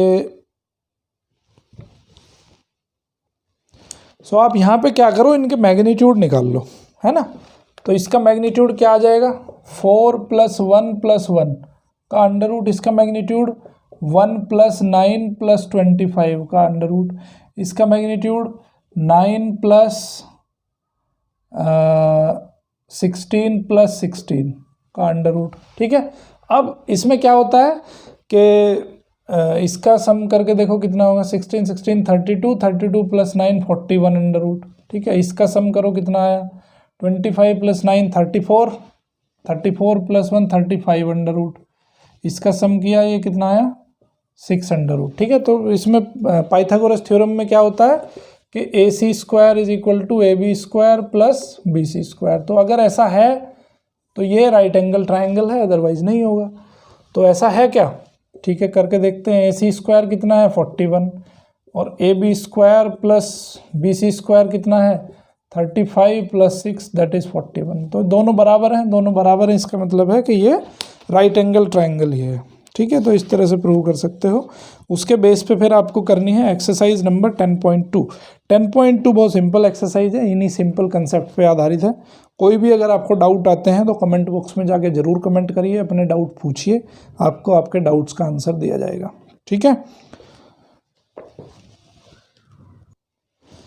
ओके। अब हम यहाँ पे पढ़ेंगे दो वेक्टर की डॉट प्रोडक्ट कैसे करते हैं। ठीक है, एक्सरसाइज करने के बाद में अभी आते हैं कि दो वेक्टर की प्रोडक्ट कैसे करते हैं। तो प्रोडक्ट करने के दो तरीके यहाँ पे बताए गए हैं। पहला तरीका है डॉट प्रोडक्ट, दूसरा तरीका है क्रॉस प्रोडक्ट। तो सबसे पहले डॉट प्रोडक्ट के बारे में जानते हैं कि डॉट प्रोडक्ट आखिर है क्या। देखिए, अगर आपके पास दो वेक्टर हैं, डॉट प्रोडक्ट भी कहते हैं इसको, स्केलर प्रोडक्ट भी कहते हैं इसको। ठीक है, इसके नाम से ही पता चल रहा है स्केलर प्रोडक्ट, मतलब दो वेक्टर की अगर ये वाली प्रोडक्ट हम करेंगे तो आंसर कैसा आएगा, स्केलर क्वांटिटी में आएगा। जैसे अगर एक वेक्टर ए है हमारे पास, एक वेक्टर बी है हमारे पास, ए वेक्टर ये है और बी वेक्टर ये है, तो दोनों के बीच का अगर एंगल थीटा है तो दोनों की जो डॉट प्रोडक्ट होती है, डॉट प्रोडक्ट को डिनोट करते हैं ऐसे डॉट लगा के, तो दोनों की जो डॉट प्रोडक्ट होगी वो होगी ए बी कोस थीटा। ठीक है, ये आपको याद रखना है। ए बी क्या है, उसमें ए का मैग्नीट्यूड, बी का मैग्नीट्यूड। मैग्नीट्यूड को उसके बॉक्स के अंदर ना रख के भी हम इस तरह सिंपल भी लिख सकते हैं। ठीक है, तो ये हो जाएगा ए बी कोस थीटा। तो ये किसी भी दो वेक्टर के बीच अगर हमें डॉट प्रोडक्ट फाइंड करना है तो वो इस तरह से डॉट प्रोडक्ट करते हैं। ठीक है, ओके। अब देखो यहाँ पे दो चीज़ें आती हैं। पहली चीज़ ये है कि अगर थीटा की वैल्यू 90 डिग्री हो जाए तो क्या होगा, कोस 90 कितना होता है, 0 होता है। तो इसका मतलब है कि ए डॉट बी क्या आ जाएगा, 0 आ जाएगा if A is perpendicular to B vector. A और बी वेक्टर अगर दोनों एक दूसरे के परपेंडिकुलर होंगे तो ये किसके बराबर आ जाएगा, ए डॉट बी आ जाएगा आपका 0 के बराबर। ठीक है, ओके। तो पहली कंडीशन ये हो गई। अगर थीटा की वैल्यू 0 आ जाती है तो क्या होगा, थीटा की वैल्यू 0 कंडीशन में क्या हो जाएगा, ये 1 हो जाएगा, कोस 0 1 होता है। तो if theta is equal to 0 तो ए डॉट बी हो जाएगा सिंपली ए बी के बराबर, क्योंकि कोस 0 की वैल्यू होती है 1। ओके, अगर थीटा पाई के बराबर आ गया, पाई मतलब 180 डिग्री, तो कोस 180 क्या होता है, -1 होता है। तो if theta is equal to pi तो ए डॉट बी हो जाएगा आपका माइनस ए बी के बराबर। ठीक है, तो ये तीसरी कंडीशन हो गई। ओके, अब हम इसको थोड़ा रेस्पेक्ट में देख लेते हैं कि जो हमारे पास यूनिट वेक्टर्स हैं उनके रेस्पेक्ट में इसको देख लेते हैं। ठीक है, तो यूनिट वेक्टर अगर देखो आई की अगर आई के साथ डॉट प्रोडक्ट करें तो क्या होगा भाई, ये आई वेक्टर है हमारा और एक दूसरा आई वेक्टर, यही आई वेक्टर ले लें, इसका डॉट प्रोडक्ट करें तो आंसर क्या आएगा, आई का मैग्नीट्यूड इंटू कोस, दोनों के बीच का एंगल कितना है, 0 है। तो आई का मैग्नीट्यूड कितना होता है, 1 होता है, इसका मैग्नीट्यूड 1 होता है, कोस 0 कितना होता है, 1 होता है। तो इसका मतलब क्या आंसर आ गया, 1 आंसर आ गया। तो सिमिलरली आई डॉट आई और जे डॉट जे और के डॉट के हो जाएगा आपका 1 के बराबर। ठीक है, ये चीज़ आपको याद रखनी है। अगर हम आई का डॉट जे के साथ कर दें तो क्या होगा, आई और जे क्या है, म्यूचुअली परपेंडिकुलर हैं, ये जे है, दोनों परपेंडिकुलर हैं, कोस तो परपेंडिकुलर होगा तो ए डॉट बी 0 आ जाएगा। तो आई डॉट जे करो या जे डॉट आई करो, और जे डॉट के करो या के डॉट जे करो, के डॉट आई करो, तो ये सब की वैल्यू क्या आएगी, 0 आएगी। 0 क्यों आएगी, क्योंकि these are mutually perpendicular to each other. तो इस तरह से ये चीज़ें भी आपको याद रखनी है। अब देखो, अगर एंगल हमें निकालना हो, एंगल बिटवीन टू वेक्टर्स, तो कैसे निकालेंगे, इसी फॉर्मूले का यूज़ करेंगे। कौन सा, A dot B is equal to A B cos theta. तो यहाँ पे हम कोस थीटा को लिख देंगे A dot B upon A B. ठीक है, तो यहाँ पे थीटा की वैल्यू भी निकाली जा सकती है कि दो वेक्टर के बीच का एंगल अगर हमें निकालना हो तो easily we can find out. Okay, अभी इसकी स्केलर प्रॉपर्टी की, स्केलर प्रोडक्ट की कुछ प्रॉपर्टीज़ होती हैं, वो प्रॉपर्टी भी हम डिस्कस कर लेते हैं। पहला है प्रॉपर्टी है डिस्ट्रीब्यूटिविटी। तो पहला प्रॉपर्टी है इसका डिस्ट्रीब्यूटिविटी। डिस्ट्रीब्यूटिविटी। डिस्ट्रीब्यूटिविटी क्या कहती है कि A dot B plus C है अगर, तो मैं उसको लिख सकता हूँ A dot B plus A dot C. ठीक है, किसी भी वेक्टर के लिए ये चीज़ वैलिड होगी, इसको कहते हैं डिस्ट्रीब्यूटिविटी। दूसरा होता है आपका कि किसी स्केलर का मल्टीप्लाई कर दें अगर, लैम्डा ए और इसका डॉट करें अगर बी के साथ, देखो ये स्केलर प्रोडक्ट है तो स्केलर से मल्टीप्लाई सिंपल मल्टीप्लाई हो जाएगी आपकी, लैम्डा ए डॉट बी। ठीक है, लैम्डा को बाहर लिख सकते हो, लैम्डा को इस तरह भी लिखा जा सकता है, या फिर लैम्डा को जो है इसके साथ भी लिख सकते हो, बी के साथ। ठीक है, इस तरह भी इसको लिखा जा सकता है, दोनों में कोई फर्क नहीं पड़ेगा। अब बात करेंगे हम projection, projection of A vector. ठीक है, देखो बहुत सिंपल टर्मिनोलॉजी में आपको सिखाऊंगा।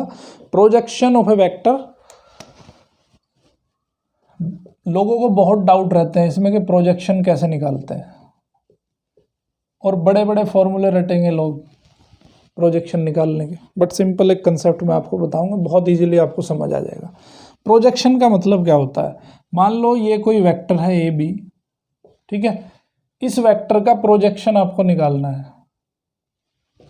ठीक है, तो किस वेक्टर के ऊपर प्रोजेक्शन निकालना है, मान लेते हैं कि एक्स एक्सिस के ऊपर इसका प्रोजेक्शन निकालना है। तो प्रोजेक्शन का मतलब होता है इसका कंपोनेंट।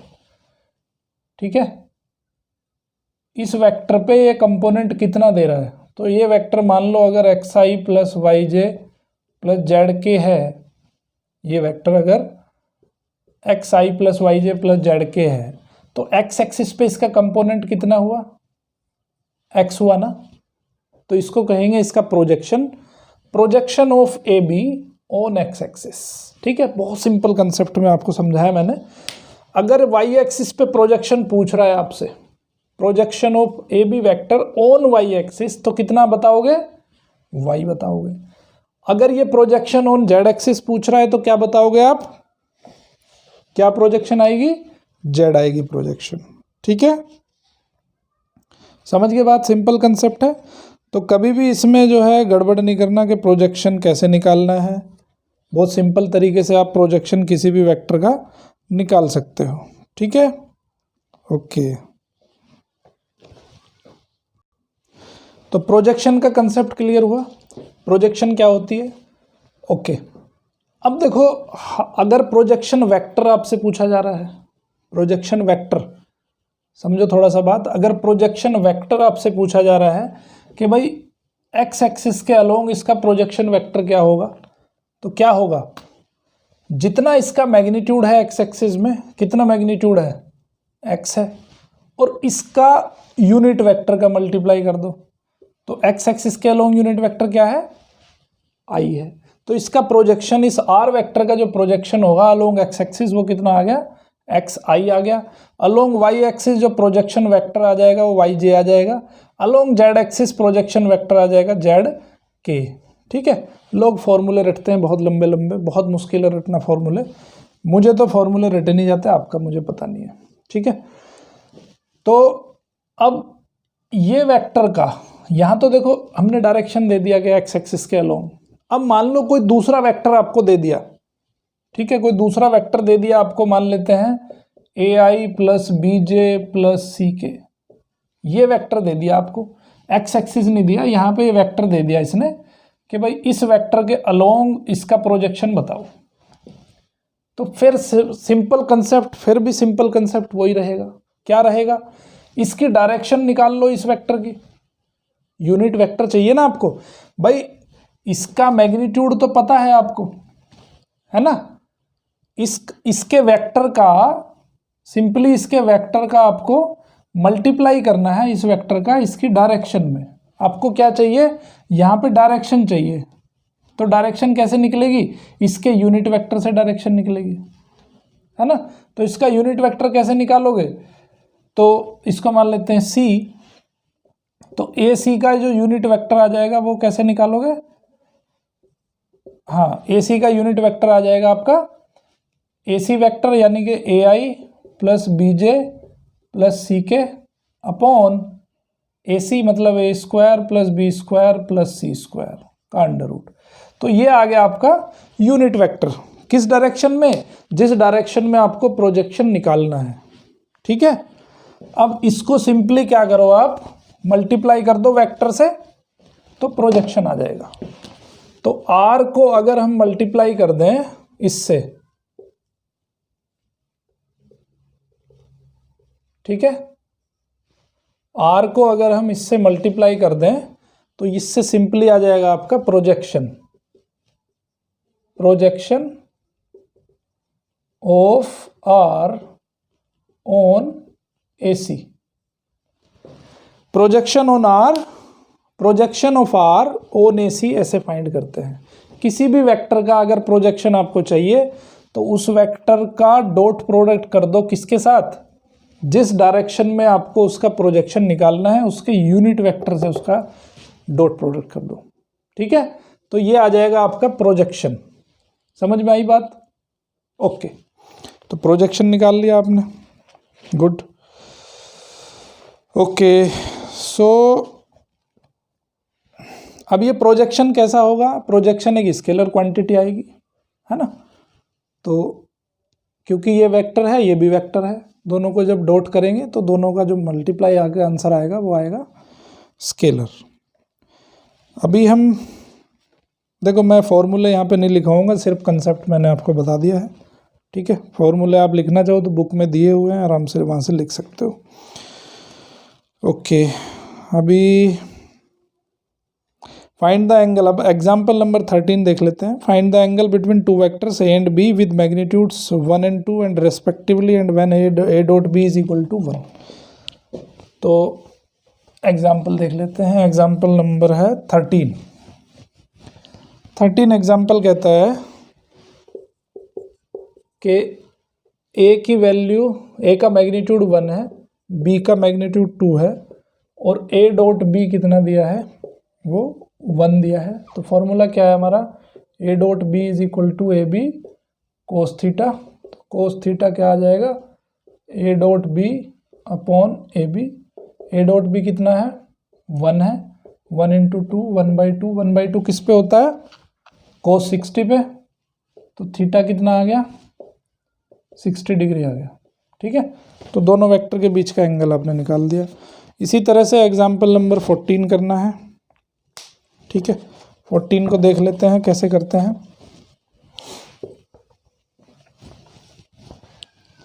14 में दिया है उसने कि ए की वैल्यू है i + j - k, बी की वैल्यू है i - j + k। तो अभी हमें फाइंड करना है थीटा, थीटा फाइंड करना है। तो सबसे पहले क्या करेंगे, cos theta is equal to A dot B upon A B.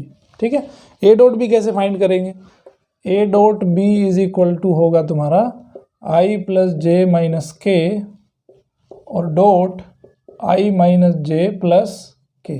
ठीक है, अब यहाँ पे देखो एक चीज़ ध्यान दो, i का अगर i के साथ डॉट करेंगे तो आंसर 1 आएगा, i का अगर j के साथ डॉट करेंगे तो आंसर 0 आएगा, i का अगर k के साथ डॉट करेंगे तो आंसर 0 आएगा। अभी अभी बताया मैंने, j को i के साथ डॉट करेंगे 0, तो j को j के साथ कंसिडर करना है, i को i के साथ मल्टीप्लाई कंसिडर करनी है, k की मल्टीप्लाई k के साथ कंसिडर करनी है, बाकी सब टर्म्स हो जाएंगे आपकी 0। सो i को i के साथ मल्टीप्लाई करो, डॉट प्रोडक्ट करो तो आंसर 1 आएगा, j को j के साथ -1 आ जाएगा, -k को k के साथ -1 आ जाएगा। तो आंसर कितना आया आपका, -1 आया। तो a डॉट बी कितना आया, -1, ए बी कितना आया, वैल्यू निकाल लो।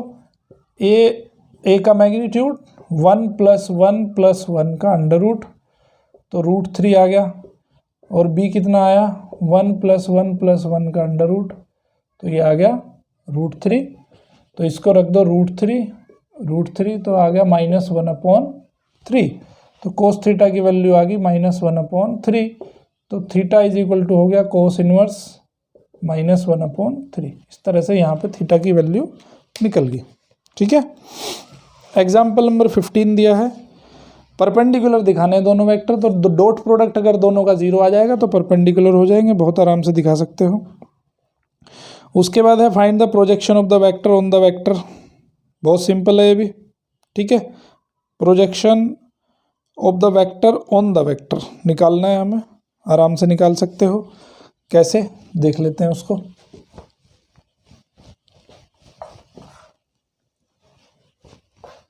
देखो बुक में तो सिंपल सा आपको दिया है उसने फॉर्मूला प्रोजेक्शन निकालने का कि A dot B upon B, ये हो जाएगा प्रोजेक्शन। लेकिन ये आया कैसे वो भी देख लो जरा ध्यान से। देखो सिंपल हम अपने कंसेप्ट से करते हैं। ये वेक्टर दिया है उसने, ए वेक्टर कौन सा दिया है, 2i + 3j + 2k, ठीक है। ये वेक्टर है, इसका प्रोजेक्शन निकालना है।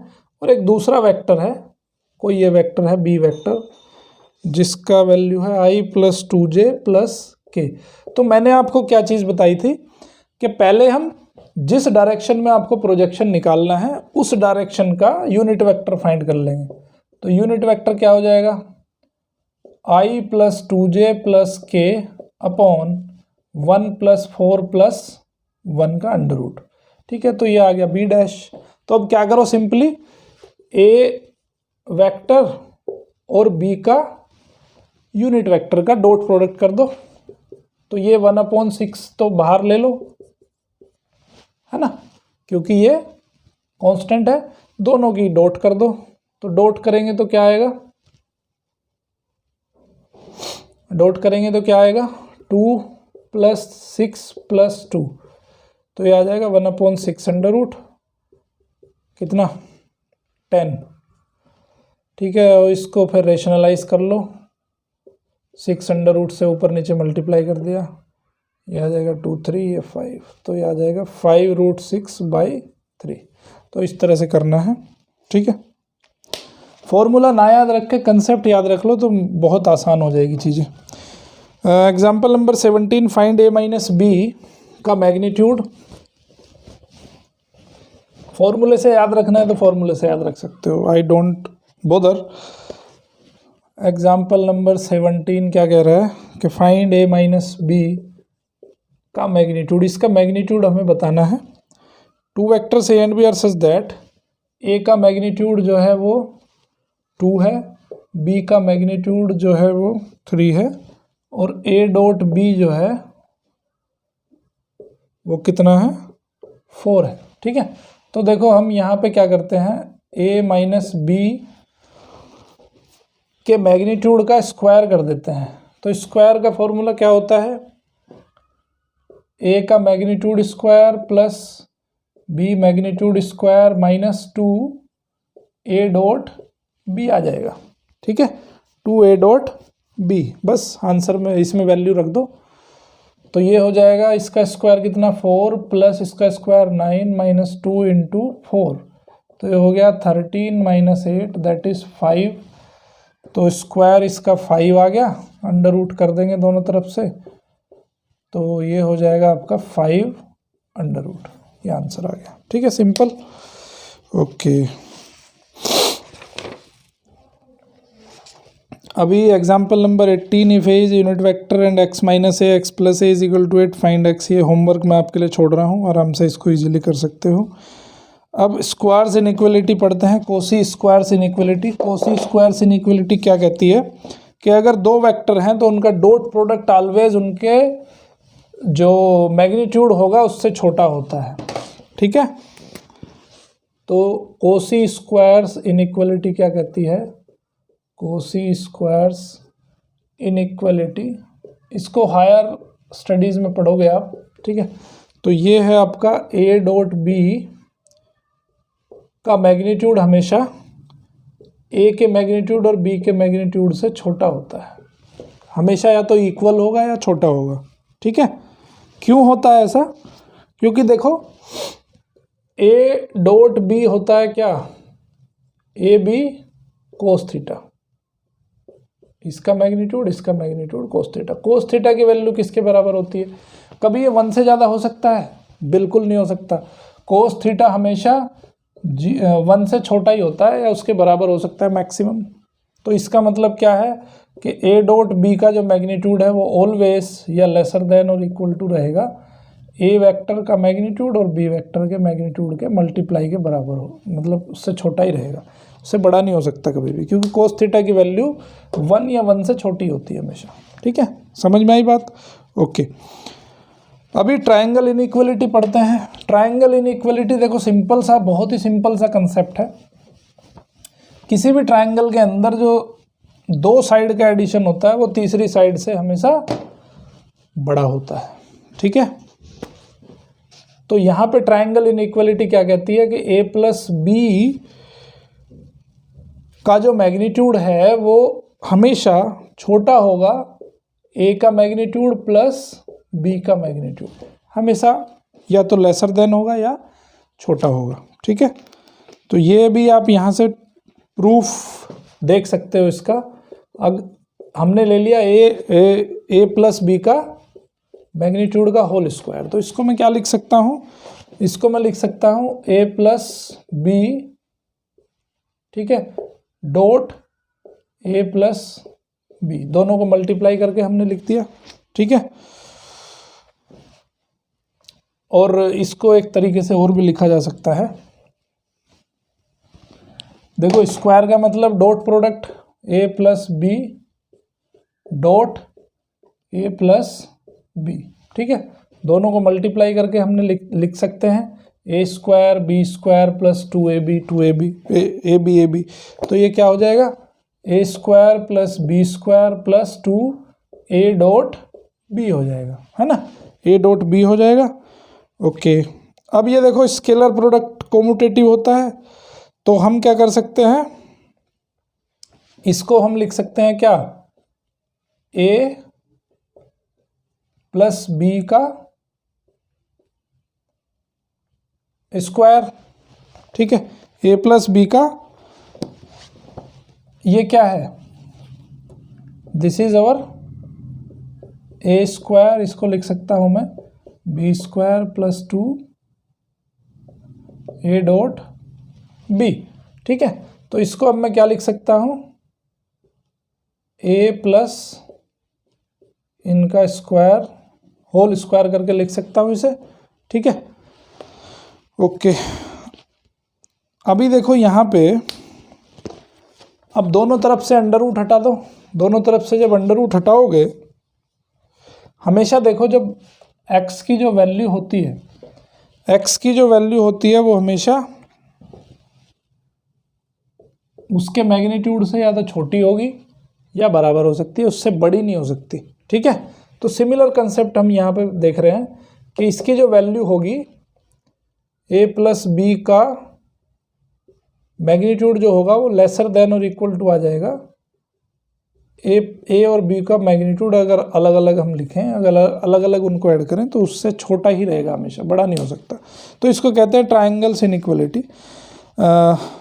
ठीक है, अब एग्जाम्पल नंबर 21 में क्या कह रहा है, so that the point are collinear. Collinear का मतलब क्या है, बहुत सिंपल टर्म्स में हम पढ़ चुके हैं इसको, कोलिनियर को बहुत बार पढ़ चुके हैं, तो इसको तरीके बहुत हैं इसको प्रूव करने के कोलिनियर, लेकिन कोलिनियर का मतलब समझ लो आप। कोलिनियर का मतलब ये है कि ए बी और सी तीनों एक ही लाइन में होने चाहिए, ए बी और सी तीनों एक ही लाइन में होंगे तो उसको कोलिनियर कहेंगे। इसका मतलब क्या है कि ए सी जो होगा वो A B plus B C के बराबर अगर आ जाए तो उसको हम कोलिनियर भी कह सकते हैं, है ना भाई। ए सी अगर A B plus B C के बराबर आ गया तो कोलिनियर हो जाएगा। तो सिमिलर कंसेप्ट है वहाँ पे भी। तो ए की वैल्यू दी है उसने, बी की वैल्यू दी है, सी की वैल्यू दी है, तो हमें पहले ए बी निकालना है, फिर बी सी निकालना है, फिर ए सी निकालना है, और तीनों अगर बराबर आ जाते हैं इस तरह से ऐड करने के बाद उसकी वैल्यू आ जाती है तो हम कहेंगे उसको कोलिनियर, है ना। तो ए की वैल्यू, ए वेक्टर क्या दिया है, -2i plus 3j plus 5k, ये ए वेक्टर हो गया। बी वेक्टर क्या दिया है, i plus 2j plus 3k, ठीक है, ये बी वेक्टर हो गया। सी वेक्टर दिया है 7i माइनस k, ठीक है, सी वेक्टर ये दे दिया। तो सबसे पहले हमें ए बी फाइंड करना है। ए बी वेक्टर कितना होगा, ओ B vector minus O A vector, ये क्या है, इसका पोजीशन वेक्टर है।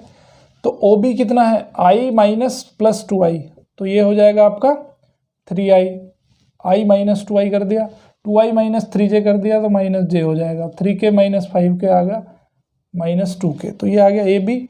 अब उसी तरह से बी सी फाइंड कर लो, O C minus O B. B C कितना आ जाएगा, 7i माइनस आई 6i -2j और -4k, ये आ गया बी सी। फिर उसके बाद सी ए फाइंड कर लो या ए सी फाइंड कर लो, ठीक है, ए सी फाइंड कर लो। ए सी फाइंड किया तो ये आ गया -2i -7i, तो -9i, सॉरी उल्टा हो जाएगा, ओ सी माइनस ओ ए, तो ये हो जाएगा 7 माइनस, ये हो जाएगा 9i और -3j और -6k, ठीक है। अब ए बी का मैग्नीट्यूड निकाल लो। ए बी का जो मैग्नीट्यूड आ जाएगा वो आ जाएगा 3 + 3 स्क्वायर + 1 स्क्वायर + 2 स्क्वायर, तो ये हो जाएगा 9 + 1 + 4 14 का अंडर रूट। उसी तरह से फिर बी सी निकाल लो। बी सी कितना आ जाएगा, 6 स्क्वायर + 2 स्क्वायर + 4 स्क्वायर, तो ये आ गया आपका 36 + 4 + 16 56 आ गया, 56 अंडर रूट, है ना। उसके बाद ए सी निकाल लो। ए सी कितना आ गया,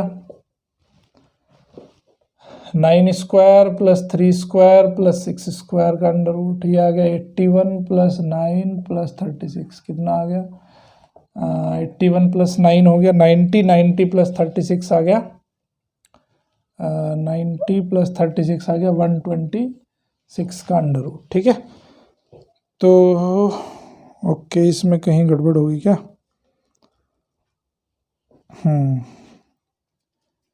3i - j - 2k 6i - 2j - 4k, okay 9i - 3j - 6k, तो ए बी आ गया आपका 14, बी सी आ गया आपका बी सी, देखो इसको हम लिख सकते हैं क्या, 56 को लिख सकते हैं, ये 56 अंडर रूट आ गया, ठीक है। अभी हम क्या देखना है हमें कि क्या A C is equal to A B plus B C है, तो ए सी की वैल्यू को हमें दिखाना है A B plus B C के बराबर। अगर ये बराबर आ जाती है तो इसका मतलब है कि ये कोलिनियर है, अदरवाइज नहीं है। तो A B plus B C निकाल लो, A B plus B C, तो A B plus B C कर दो। ए बी कितना है 14 under root plus B C 56 under root, तो इसको लिख सकता हूँ मैं 14 अंडर रूट प्लस 14 × 4, ठीक है। तो यहाँ पे 4 बाहर आ जाएगा, 14 अंडर रूट प्लस 2 14 यानी कि 3 × 14 अंडर रूट, ठीक है। ये आ गया क्या आपका A B plus B C. अब ए सी को देखो, ए सी को हम लिख सकते हैं, ए सी इसका मैग्नीट्यूड निकाल लो, सॉरी इसको हम मैग्नीट्यूड में लिखते हैं। ए सी कितना आ जाएगा 126 का अंडर रूट, ठीक है। इसको फैक्टर में अगर हम लिखें तो इसको लिख सकते हैं 14 × 9, ठीक है। इसको बाहर लिख दो 3 × 14 अंडर रूट, तो बराबर आए दोनों, ये डिस्टेंस और ये डिस्टेंस दोनों बराबर हैं। इसका मतलब है कि A C is equal to A B plus B C. तो इससे क्या प्रूव होता है कि दे आर कोलिनियर पॉइंट्स, तीनों जो है कोलिनियर हैं। उसके बाद है एग्जाम्पल एक्सरसाइज नंबर 10.3, बिल्कुल इन्हीं कंसेप्ट पे बेस्ड है, इजीली हो जाएगी, ओके। तो अगर कोई डाउट आते हैं तो कमेंट बॉक्स में जाके ज़रूर पूछें, अपने सजेशन भी अगर कुछ हैं आपके तो सजेशन भी दें। अब हम पढ़ने वाले हैं दूसरे टाइप की प्रोडक्ट, जिसको वेक्टर प्रोडक्ट कहते हैं, वेक्टर प्रोडक्ट और क्रॉस प्रोडक्ट, ठीक है। तो इसी का दो नाम है, वेक्टर प्रोडक्ट भी इसी का नाम है, क्रॉस प्रोडक्ट भी इसी का नाम है। तो उसमें कैसे करते हैं, वहाँ पे तो डॉट किया था, यहाँ पे इस तरह क्रॉस का सिंबल लगाते हैं।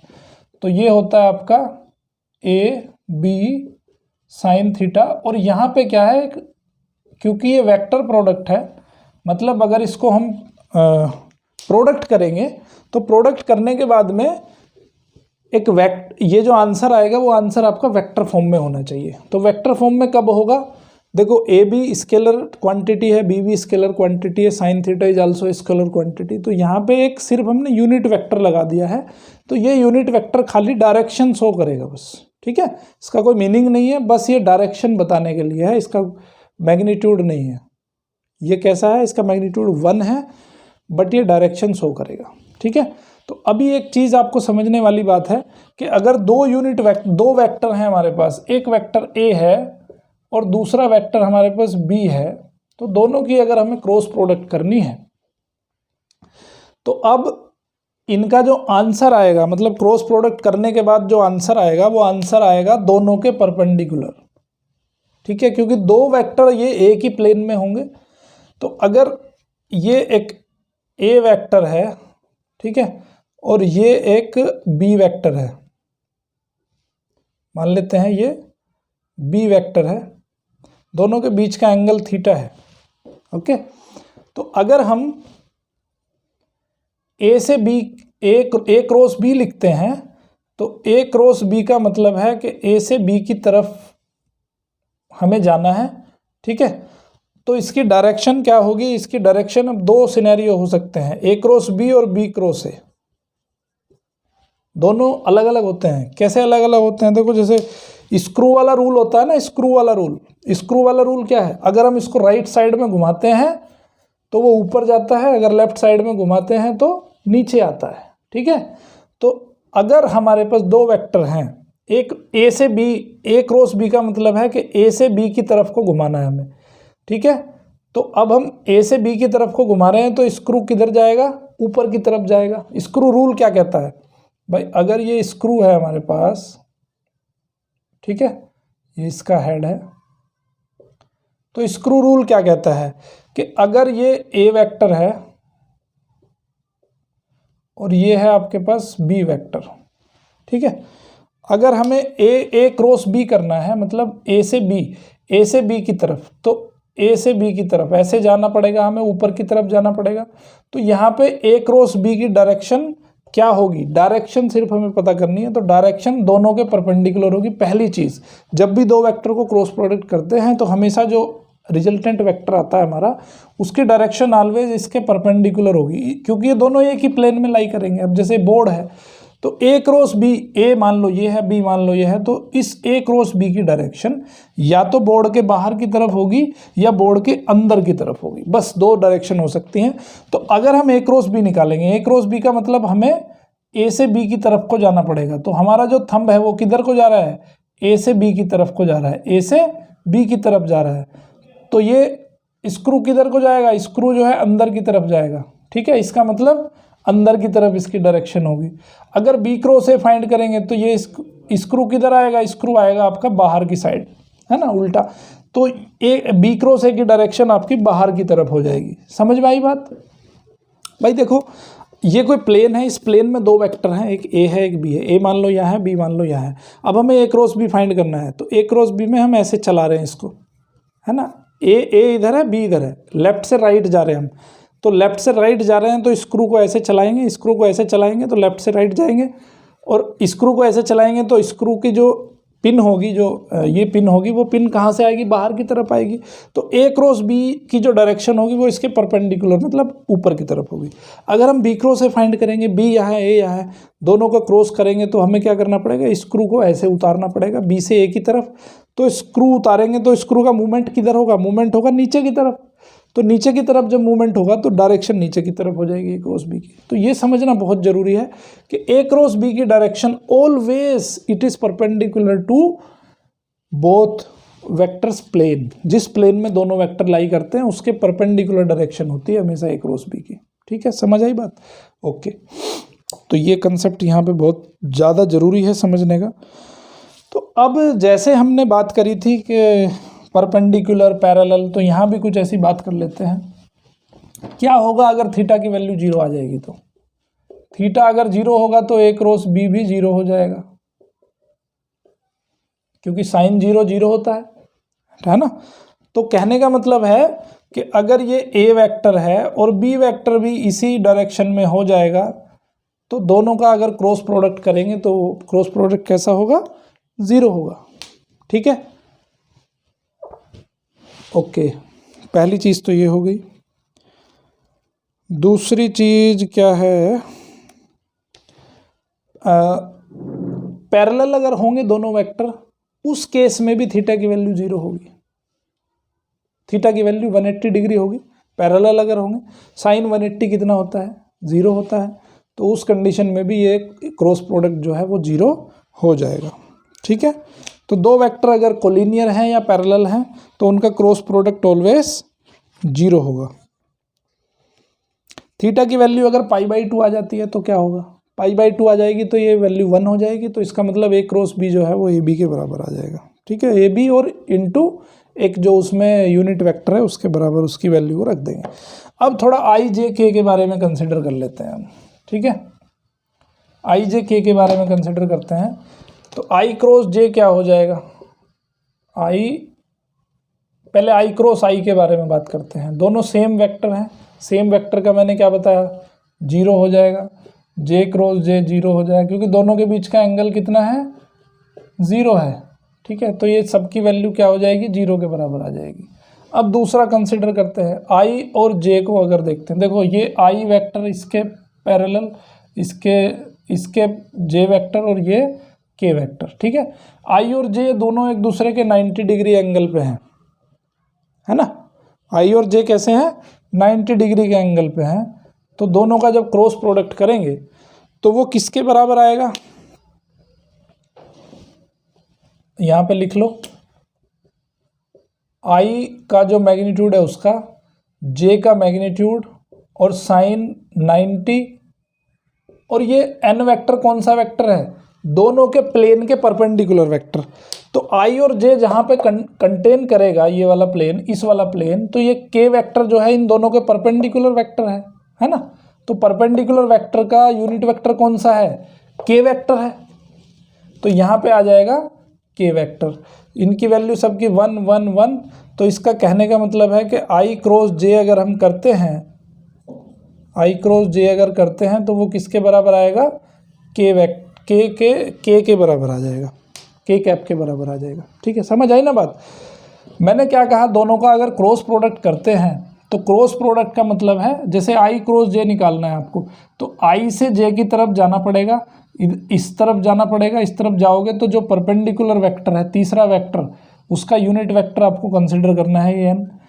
तो इसका आई का परपेंडिकुलर और जे का परपेंडिकुलर वेक्टर कौन सा है, के वेक्टर, के कैप, है ना, तो के कैप के बराबर ये वैल्यू आ जाएगी।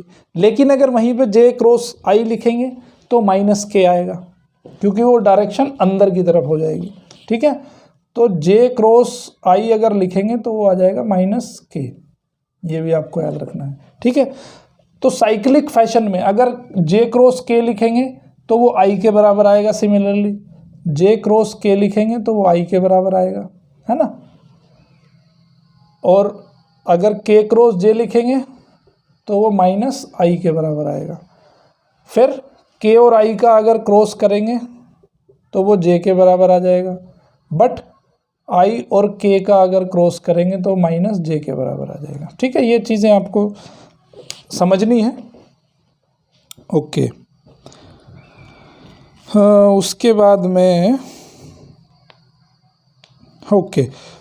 में देखो हमने पढ़ा था कि ट्रायंगल का एरिया कैसे फाइंड करते हैं।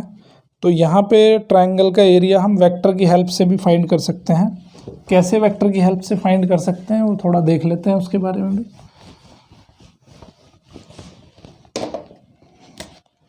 मान लेते हैं कि ये कोई ट्रायंगल है। ठीक है, ट्रायंगल ले लिया हमने ए बी सी, बट ये ट्रायंगल किसकी, वेक्टर की फॉर्म में है। ए बी वेक्टर है आपका बी वेक्टर, ठीक है, ए सी वेक्टर है आपका ए वेक्टर। तो अब इसका जो, हाँ, इसको हम मान लेते हैं डी और यहाँ से 90 डिग्री का एंगल। अब ये ट्रायंगल सिंपल ट्रायंगल है, इस ट्रायंगल का एरिया का फॉर्मूला क्या होता है, area of triangle is equal to half base into height. ठीक है, base into height, half base कितना है इसका ए बी, हाइट कितनी है सी डी। ठीक है, तो ये हो जाएगा हाफ बेस ए बी। अगर इसको हम वेक्टर की फॉर्म में लिखना चाहें तो वेक्टर की फॉर्म में क्या लिख सकते हैं भाई, वेक्टर की फॉर्म में इसको क्या लिख सकते हैं हम, देखो ये सी डी क्या हो जाएगा, इस ट्रायंगल को थोड़ा सा अगर हम बाहर निकाल लें, ये डी है, ये सी है, ये ए है, ठीक है, और ये एंगल अगर थीटा है, मतलब ए और बी के बीच का एंगल अगर थीटा है, ये एंगल अगर थीटा है, तो सी डी की वैल्यू क्या हो जाएगी, C D is equal to perpendicular upon sine theta is equal to perpendicular upon hypotenuse. तो सी डी की वैल्यू क्या हो जाएगी, ए साइन थीटा आ जाएगा, है ना। सी डी की वैल्यू क्या हो जाएगी, ए साइन थीटा। ए बी की वैल्यू क्या हो जाएगी, ए बी की वैल्यू लिखेंगे हम बी का मैग्नीट्यूड इंटू सी डी की वैल्यू क्या है, ए का मैग्नीट्यूड इंटू साइन थीटा, ठीक है। तो ये एरिया है, एरिया में कोई डायरेक्शन नहीं होता, ओनली मैग्नीट्यूड होता है। तो इसको अब हम क्या लिख सकते हैं, देखो इसमें हमें ये सिर्फ एक स्केलर क्वांटिटी है, तो ये किसका फॉर्मूला बनता नजर आ रहा है हमें, 1/2, इसको मैं लिख सकता हूँ ए क्रॉस बी का मैग्नीट्यूड, मैग्नीट्यूड मैंने लिखा है यहाँ पे, ठीक है, ये बार लगाया, इसका मतलब ये मैग्नीट्यूड है, ठीक है, क्योंकि यहाँ पे क्योंकि ये एक स्केलर क्वांटिटी होगी। तो कहने का मतलब है कि किसी ट्रायंगल के एरिया को भी हम वेक्टर फॉर्म से भी फाइंड कर सकते हैं। अगर इस तरह से कोई क्वेश्चन आपको दिया है तो उसकी हेल्प लेके भी हम इस ट्रायंगल का एरिया फाइंड कर सकते हैं, ठीक है। उसके बाद पैरेललोग्राम, पैरेललोग्राम में तो बहुत सिंपल है, कैसे देख लो। अभी मान लेते हैं कि दो वेक्टर हैं आपके पास, ये दो वेक्टर हैं, ठीक है, ये ए वेक्टर है और ये बी वेक्टर है। तो इसको पैरेललोग्राम बना लिया हमने, तो ये भी ए वेक्टर हो जाएगा और ये भी बी वेक्टर हो जाएगा, ठीक है। अब हमें इस पैरेललोग्राम का एरिया फाइंड करना है। तो पैरेललोग्राम का एरिया फाइंड करने का तरीका क्या है, base into height, height find करते हैं, दोनों के बीच का एंगल अगर थीटा है तो इसको हम मान लेते हैं ए, इसको बी, इसको सी, इसको डी और इसको मान लिया हमने ई। तो ये एंगल हमने 90 डिग्री बना दिया। तो इसका जो एरिया आ जाएगा वो किसके बराबर आ जाएगा, A B into D E, तो ये होता है इसका एरिया, ठीक है। तो अब सिमिलर फैशन में जो डी ई की वैल्यू आ जाएगी वो आ जाएगी ए साइन थीटा के बराबर। ए बी कितना है, वेक्टर फॉर्म में अगर मैं इसको लिखूं, ए बी का मैग्नीट्यूड इंटू डी ई किसके बराबर है, ए मैग्नीट्यूड इंटू साइन थीटा, जैसे पीछे वाला लिखा था हमने सिमिलर फैशन में। तो इसको मैं क्या लिख सकता हूँ, ए क्रॉस बी का मैग्नीट्यूड लिख सकता हूँ। तो कहने का मतलब है कि अगर पैरेललोग्राम का एरिया फाइंड करना हो जिसमें आपको दो साइड वेक्टर फॉर्म में दी हो, तो सिंपली आप उसको क्रॉस प्रोडक्ट करो, क्रॉस प्रोडक्ट करके उसका मैग्नीट्यूड फाइंड कर लो, तो आप पैरेललोग्राम का एरिया फाइंड कर सकते हो, ठीक है। ओके, अब हम पढ़ेंगे इसकी कुछ प्रॉपर्टीज़। किसकी properties, vector properties, vector product की कुछ प्रॉपर्टी पढ़ेंगे। तो पहली प्रॉपर्टी है डिस्ट्रीब्यूटिविटी। डिस्ट्रीब्यूटिविटी पहली प्रॉपर्टी, ए क्रॉस बी प्लस सी, तो इसको लिख सकता हूँ मैं ए क्रॉस बी प्लस ए क्रॉस सी। तो डिस्ट्रीब्यूटिविटी यहाँ पे फॉलो होती है। उसके बाद अगर लैम्डा इंटू ए क्रॉस बी लिख रहा हूँ, तो इसका मतलब है कि लैम्डा तो देखो एक स्केलर क्वांटिटी है, इसको चाहे इसके साथ मल्टीप्लाई कर लो या इसके साथ मल्टीप्लाई कर लो, उससे कोई फर्क नहीं पड़ता। तो ये मैं लिख सकता हूँ लैम्डा ए क्रॉस बी, या तो ऐसा लिख लो या लिख लो ए क्रॉस लैम्डा बी, ठीक है।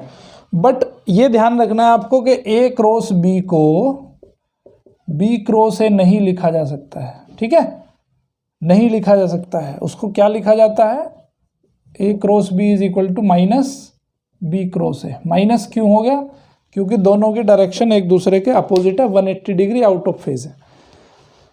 अगर मान लो ए वेक्टर और बी वेक्टर दोनों इस बोर्ड के अंदर लाई कर रहे हैं, या देखो ये एक प्लेन है, इस प्लेन के अंदर अगर ए और बी वेक्टर लाई कर रहे हैं, तो ए क्रॉस बी बाहर ऐसे आएगा और बी क्रॉस ए नीचे की तरफ आएगा, ठीक है।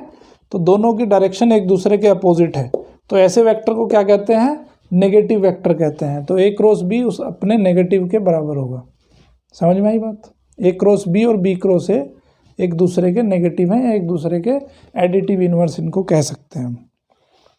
ओके, उसके बाद अब तरीका बताता हूँ कि ए क्रॉस बी कैसे फाइंड करेंगे। उसका जो प्रैक्टिकली ए क्रॉस बी को फाइंड कैसे करते हैं वो तरीका अभी हम सीखने वाले हैं।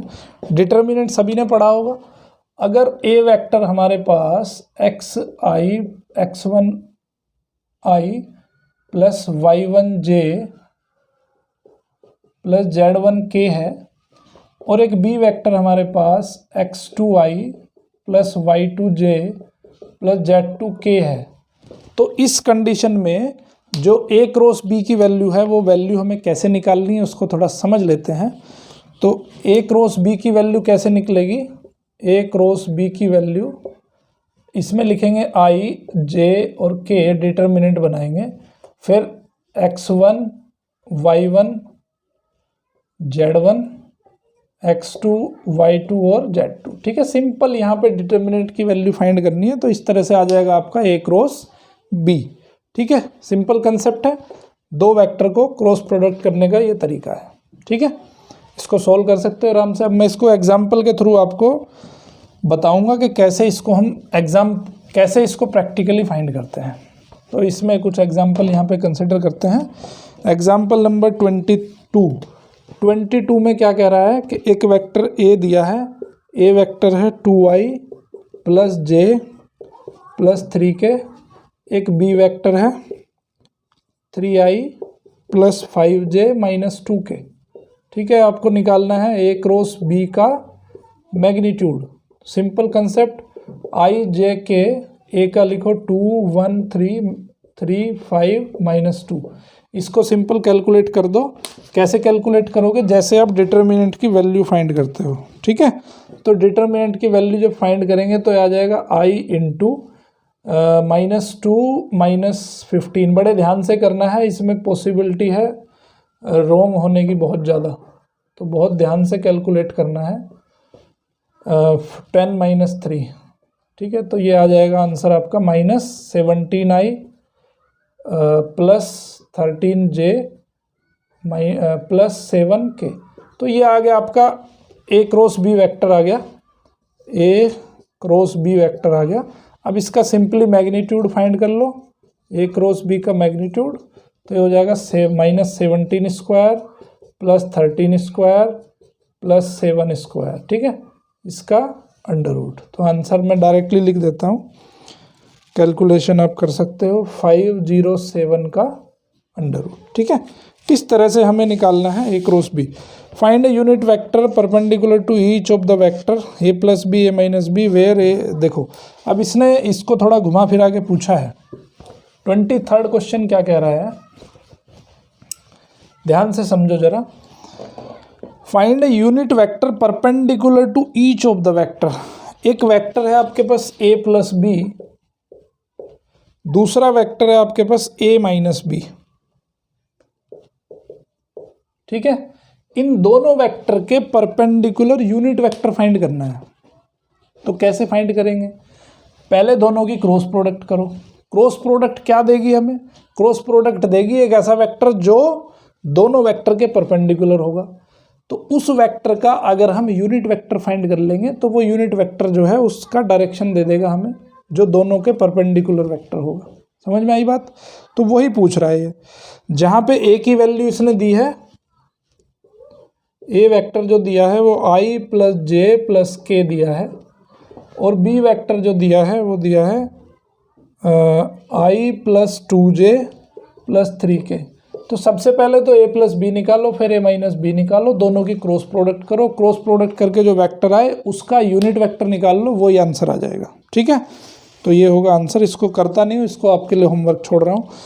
Example number 24, find the area of A triangle having the points 1 1 1 1 2 3 और 2 3 1 एज इट्स वर्टिसेस।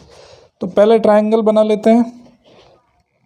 देखो, इसके एरिया फाइंड करने के बहुत सारे तरीके हैं, किसी भी तरीके से आप इसको कर सकते हो, बट यहाँ वेक्टर पढ़ रहे हैं तो वेक्टर के तरीके से हम इसको करेंगे। 1 1 1, बी है आपका 1 2 3, सी है 2 3 1। ठीक है, तो हमने क्या पढ़ा था कि अगर इसका एरिया हमें फाइंड करना हो तो एरिया कैसे फाइंड करेंगे? Find the area of a triangle having the points, okay, we have A B A C. Okay, तो ये हमारे पास पॉइंट है, तो सबसे पहले हमें ए बी फाइंड करना है, उसके बाद ए सी फाइंड करना है। हमने क्या पढ़ा था, अगर ये हमारा ए वेक्टर है और ये हमारा बी वेक्टर है, तो हमने क्या पढ़ा था कि इसका जो एरिया होता है वो एरिया क्या होता है, ए क्रॉस बी इसका हाफ होता है। ये पढ़ा था ना हमने अभी अभी जस्ट। तो पहले ए वेक्टर फाइंड कर लो, फिर बी वेक्टर फाइंड कर लो। तो ये ए वेक्टर क्या है, ए बी वेक्टर है। तो ए बी वेक्टर क्या आ जाएगा आपका, 0 i plus J plus 2k। कैसे निकाला, पोजीशन वेक्टर की तरह से, 1 - 1 0 i, 2 - 1 j, 3 - 1 2k। A B ये आ गया, और ए सी क्या आ गया, ए सी आ गया आपका 2 - 1 यानी कि i, 3 - 1 यानी कि 2j, प्लस 1 - 1 यानी कि 0k। ठीक है, यार लिखो भी मत इसको। तो अब एरिया क्या आ जाएगा, half A B cross A C. A B cross A C निकाल लो, है ना। तो ए बी क्रॉस ए सी कैसे निकालोगे, आई जे के, ए बी कितना है आपका 0 1 2 1 2 0। ये वैल्यू क्या आ जाएगी, मैं डायरेक्टली लिख देता हूँ, ये वैल्यू आ जाएगी आपकी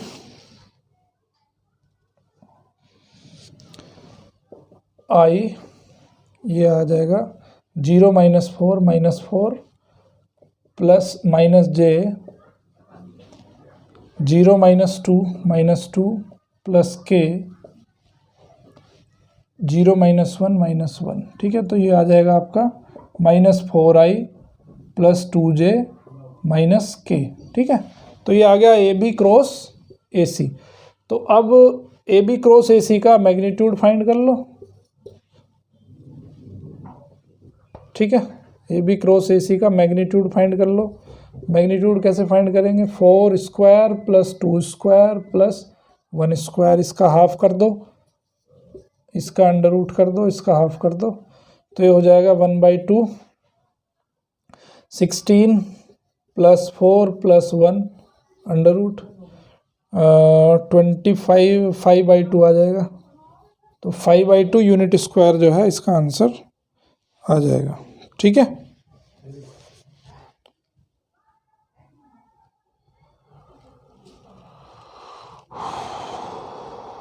सॉरी 16 प्लस 4 20 21 आ जाएगा ना, ये 21 अंडर रूट आ जाएगा ये। तो ये आ जाएगा आपका आंसर। ठीक है, कैलकुलेशन में थोड़ा ध्यान रखना है, गलती होने की पॉसिबिलिटीज़ ज़्यादा रहती है। उसके बाद है क्या है, देख लेते हैं। Example number 25, find the area of a parallelogram whose adjacent sides are given by the vectors. एक एडजेसेंट साइड मतलब एक ये साइड और एक ये साइड, दोनों वेक्टर दिए हैं, दोनों का क्रॉस प्रोडक्ट कर दोगे, उसका मैग्नीट्यूड निकाल दोगे, तो आपका पैरेललोग्राम का एरिया आ जाएगा। ठीक है, एक्सरसाइज नंबर 10.4 इन्हीं सिंपल कंसेप्ट पे बेस्ड है, आराम से हो जाएगी। फिर भी अगर कोई डाउट आते हैं तो कमेंट बॉक्स में जाके ज़रूर कमेंट करें।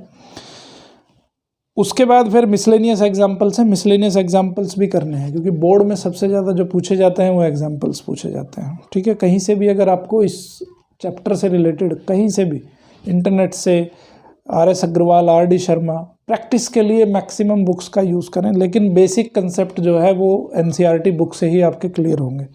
ठीक है, तो कोई भी ना तो एग्जाम्पल आपको स्किप करना है, ना कोई भी क्वेश्चन आपको स्किप करने हैं, सारी की सारी एक्सरसाइज करनी है, वेदर इट इज़ मिसलेनियस और नॉर्मल एक्सरसाइज। ठीक है, कहीं से भी